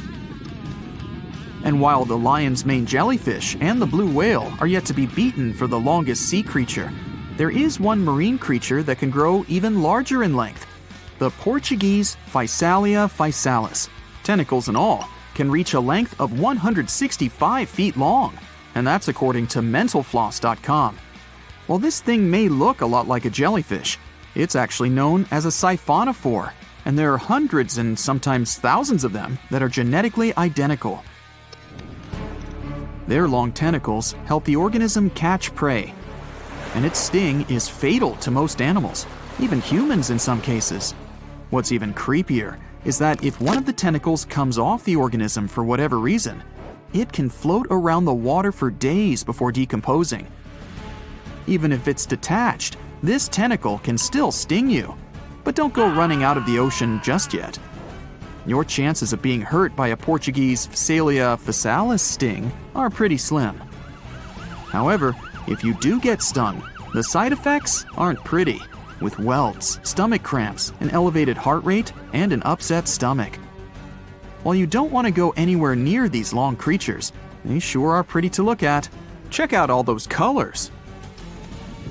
The Shastasaurus is the biggest marine reptile that has ever existed. These predators lived during the late Triassic period, about 210 million years ago. These amazing giants could reach lengths of up to 69 feet and weighed more than 75 tons. This made the Shastasaurus as heavy as a blue whale. And if you could stand this creature up vertically, it'd be as tall as a 7-story building. Despite appearances, the Shastasaurus was actually pretty slim for its size. Its ribcage was only 6 feet across.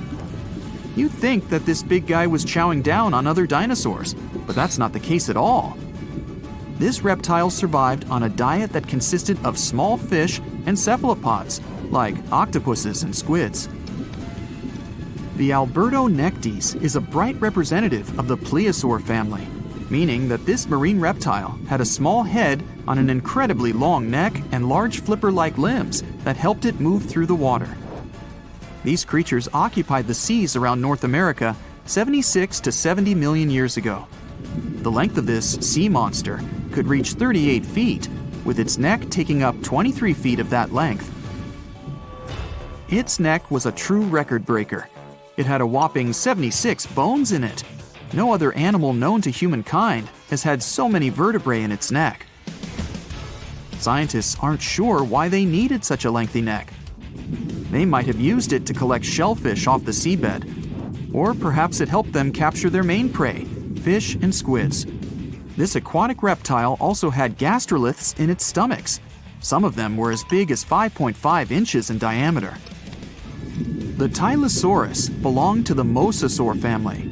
It dominated the shallow seas of North America about 85 to 80 million years ago. This was an enormous predator, with the biggest representatives reaching 45 feet in length. It had a narrow hydrodynamic body with a blunt, powerful head that the animal used to ram and stun its prey. Its body was equipped with agile flippers and a long tail decorated with a maneuverable fin. The Tylosaurus was a carnivore, and its diet included not only fish, turtles, and small sharks, but also other mosasaurs, plesiosaurs, and flightless birds. Meet Ophthalmosaurus. This prehistoric reptile thrived during the late Jurassic period and lived in oceans all over the world. Ophthalmosaurus weighed somewhere around 6,000 pounds and grew to approximately 16 feet long, according to newdinosaurs.com. That's about the same length as the beluga whale that exists today. It's too bad these guys went extinct before we had a chance to see them ourselves, as their cartoonish wide eyes and dolphin-like features are pretty darn cute. Of course, the Ophthalmosaurus evolved over time to become ophthalmologists, or eye doctors that we know today. No, that's just a lie. Just testing you. The Mosasaurus is a truly gigantic predator that dominated the seas all over the world about 66 million years ago. According to fossil evidence, some specimens could be more than 50 feet in length. This fact makes the Mosasaurus the biggest marine carnivore of its time. One of the most terrifying things about this creature was its crocodile-like head, decorated with literally hundreds of razor-sharp teeth, neatly organized in 2 rows on both jaws. The thing is that it was pretty challenging for the Mosasaurus to grab its prey in the water. That's why it had all these teeth, plus something special: pterygoid teeth anchored to the bones on the roof of its mouth. This made hunting and holding onto its prey much easier. The Styxosaurus belonged to the plesiosaur family and lived during the late Cretaceous period, around 85 to 70 million years ago. Upon first glance at this dinosaur, you might mistake it for a sea snake, and it'd be an honest mistake. Stixosauruses were about 35 feet in length, but over 16 feet of that consisted just of their long snake-like neck. They had a comparatively small body and weighed approximately 4 tons. Their mouths were full of razor-sharp cone-shaped teeth that they used to catch fish. They didn't need to chew their prey, thanks to the 200 small stones called gastroliths in their bellies that probably aided in digestion. At the same time, some scientists believe that the Stixosaurus used these stones to sink to the ocean bottom in search of particular types of fish. Looks kinda like Nessie to me. The legend goes that a dwarf named Fafnir was famous for his strength and courage. Because of his qualities, he was tasked with protecting their kingdom. Dwarves were known to gather a lot of wealth, so a bit of added security was a must. I mean, they lived in a house made from gold and precious gems. But Fafnir also had another special talent. He was able to shapeshift. Tricked by Loki, the Norse spirit of mischief, Fafnir was taken over by his greed and the shine of his father's treasure. He decided he did not want to share any of it, not even with his father or his brothers. He stole it and ran away all by himself to a place he'd be hard to find, the middle of the desert. To protect his wealth, Fafnir transformed into a huge dragon. His new appearance looked like a huge snake, powerful and scary. His magical powers did not end there, though. Because the dragon couldn't fly, he also spread poison all around his new home, so no one had a chance to survive if they wanted to take his gold away. Fafnir was soon defeated by a young hero named Sigurd. The legend of Fafnir tries to explain why family is more important than greed. It also shows the many magical powers dragons possess. But the most interesting part is that it's quite a good example of how dragons came to be in our tales. But hey, this is just one of the many stories mentioning dragons. Just switch on your TV or peek into any bookstore, and you'll surely stumble upon dragons somewhere. Variations of dragon-like creatures have been described in stories from all over the world, from Asia to Northern Europe. Most of these creatures are depicted with reptile-like bodies, wings, and claws. And the scariest trait of them all, they can breathe fire out of their mouths. The name of these creatures comes from the Latin word draconum, which translates to huge serpent. But let's take a trip down memory lane to see how it all started. An Asian historian, for example, discovered some fossils back in the 4th century BCE and decided that he'd stumbled upon dragons. It's easy to understand why he got so confused if you look at a fossilized Stegosaurus. It was 30 feet long, 14 feet tall, and covered in armored plates and spikes. The Nile crocodile might have gotten mistaken for a dragon too. It still exists today and lives in sub-Saharan Africa. But it may have been more popular in ancient times. When reaching maturity, Nile crocodiles can grow up to 18 feet long. But that's not all. It can even walk with its body off the ground, and some were even pictured standing on their 2 back legs. Goannas are dragon-like lizards that live in Australia. Large as they are, they also have razor-sharp teeth and claws, and are also known to even produce venom. It's easy to see why goannas may be the source for the Australian version of dragons. When humans first discovered whale bones back in the day, we had no idea these animals lived in the sea. Given their size, we surely must have thought they were dangerous. And because we rarely see whales, if we don't go underwater of course, they were poorly understood and easily mistaken for dragons too. Probably the most interesting source of dragon mythology is actually the human brain. In a book called An Instinct for Dragons, there was a theory which claimed that dragons existed in almost all ancient cultures because we had evolved to fear large predators to survive. We aren't the only mammals to do this. Monkeys have an innate fear of snakes and large cats too, for example. When you combine these natural traits with folklore, you get a lot of dragon stories everywhere, adapted to each region. Reptilian beasts with magical powers date back as far as the origins of human civilization itself. I'm talking about ancient Mesopotamia. Humans back then used to believe in all sorts of creatures, but their head spirit was Marduk, the patron of the city of Babylon. If you look at the artwork from back then, Marduk was depicted with a snake-like dragon at his side. It could be either nice or vengeful, depending on what mood it was in. If you want to sign up to become a dragon, the first thing they'll ask you at the interview will be if you can breathe fire, of course. So scientists have tried to look into some ways that could make it real for dragons to breathe out fire without damaging their throats. To do that, they examined the bombardier beetle. This eccentric insect can pack up some really hot substances in its belly. Once the creature gets bothered by something, it shoots out a fiery load of chemicals. In all fairness, it's not really fire, but it does burn, so it's close enough. Going back to dragons, they'd need to have similar glands in their throats to produce the same effect. But where do dragons come from? They didn't just appear out of nowhere, regardless of the source you consult. Some tales, like that of Fafnir, say that even humans can turn into dragons. But the most popular theory is that dragons start out as eggs. Some sources even draft a series of stages a dragon has to go through during its life. Everything starts with hatching. Dragons are said to eat their way out of those shells and break the sides of the egg. Then there's the wormling stage, which is what dragon specialists, or dragonologists if you like, call a newly hatched dragon. It's still small and weak, but don't worry, it can take care of itself pretty well. The rest of a dragon's life stages are pretty self-explanatory. There are grown-up dragons, then ancient ones. A dragon's life ends when it reaches the twilight stage. Some sources claim dragons never stopped growing. Others even say they never reach the end of their lives. They just pass on to another type of spiritual existence.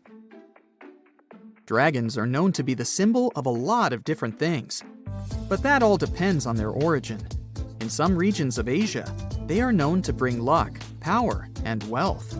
To become a powerful warrior in Britain, you'd need to first defeat a dragon. That's why you often see them on flags. The flag of Wales, for example, has a large red dragon on a green and white background. Western stories aren't as nice to dragons. They are often seen as evil and vengeful.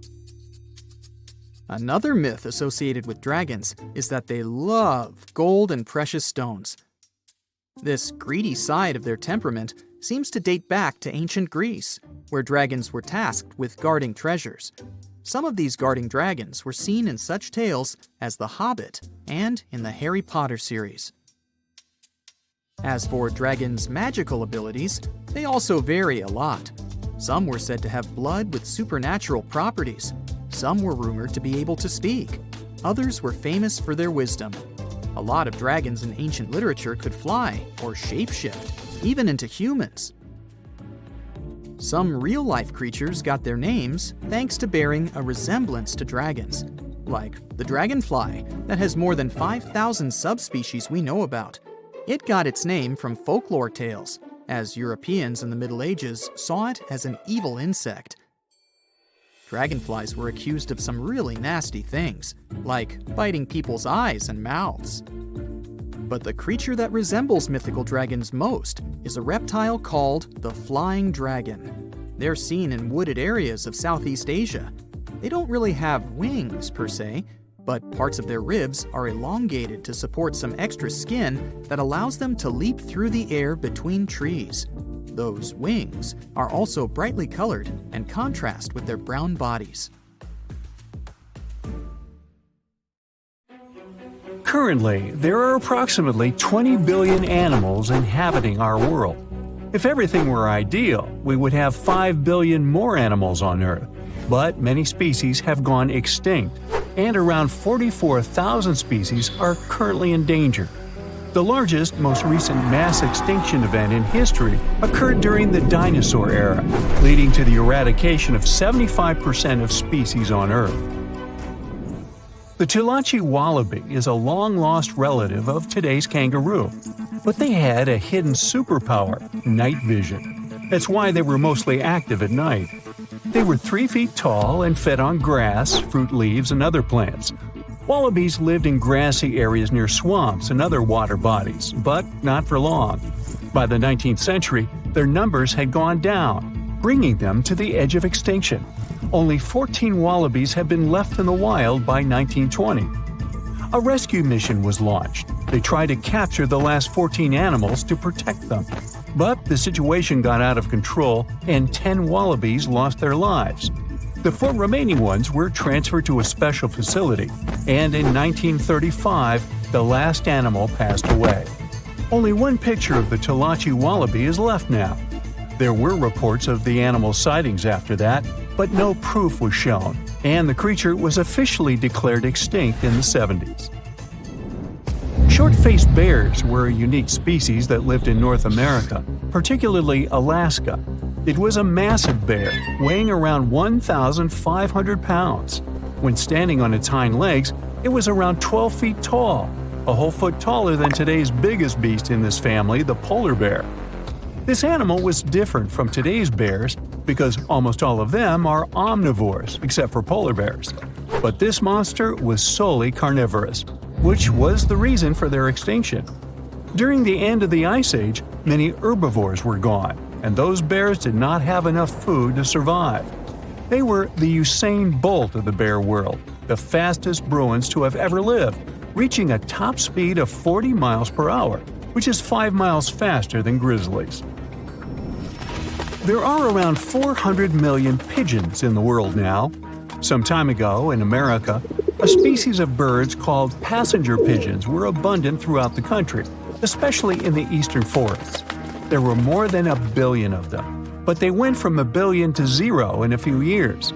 They had small heads and necks, but long tails and wings and strong breast muscles that allowed them to fly super long distances. The last passenger pigeon passed away in captivity in 1914. It was named Martha.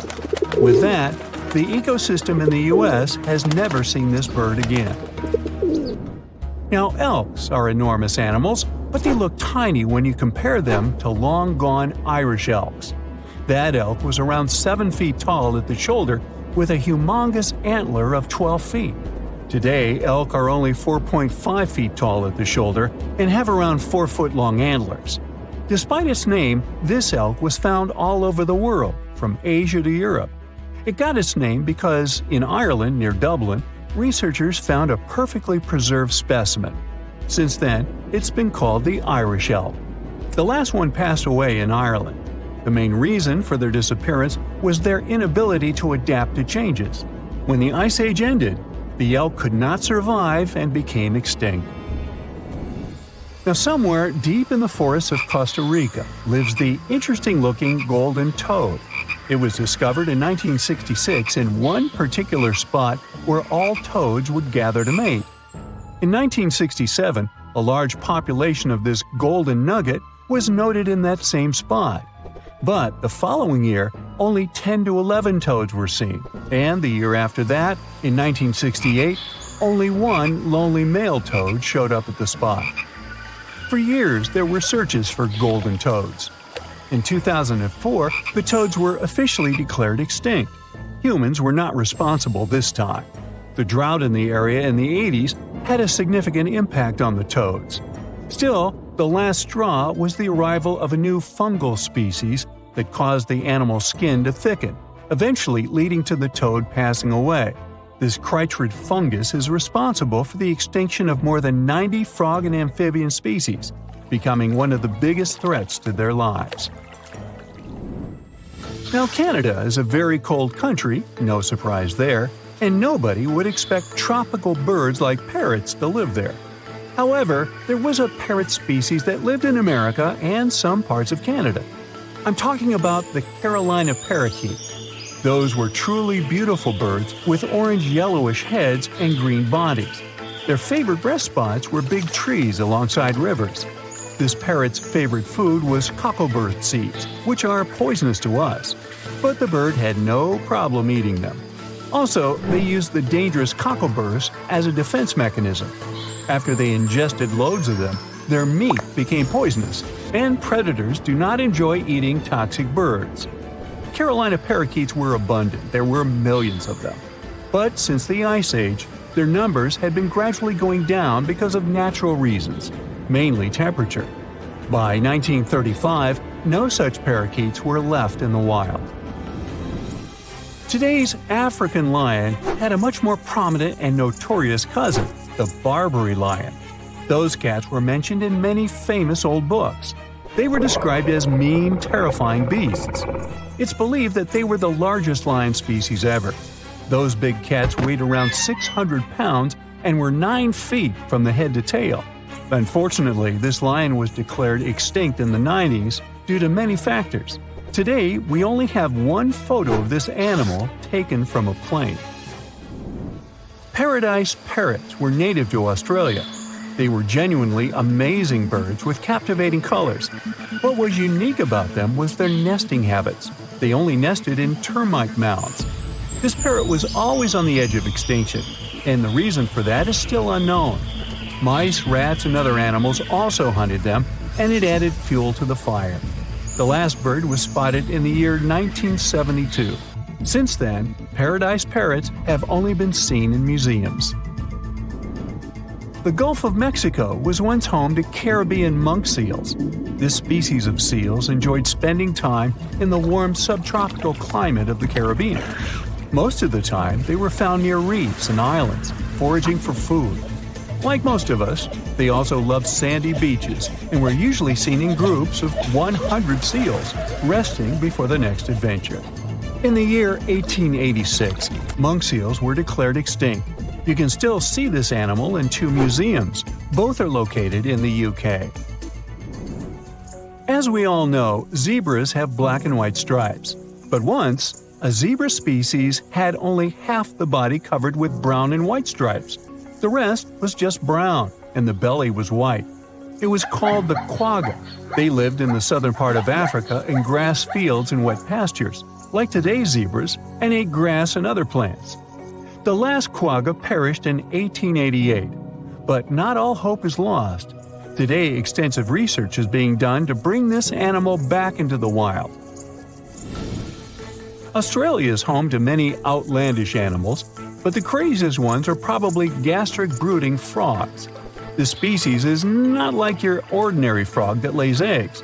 They hatch their young inside their stomach and give birth by vomiting around 25 fully formed young frogs. Sometimes their stomach becomes so bloated that they have to breathe through their skin. 2 species of this frog were discovered in the northern and southern parts of Australia in the 1970s by Mike Taylor. A decade after their discovery, both species are gone. The main reason for their extinction is the chytrid fungus. Luckily for them, they're also part of a de-extinction program that's putting serious efforts into bringing them back into the wild.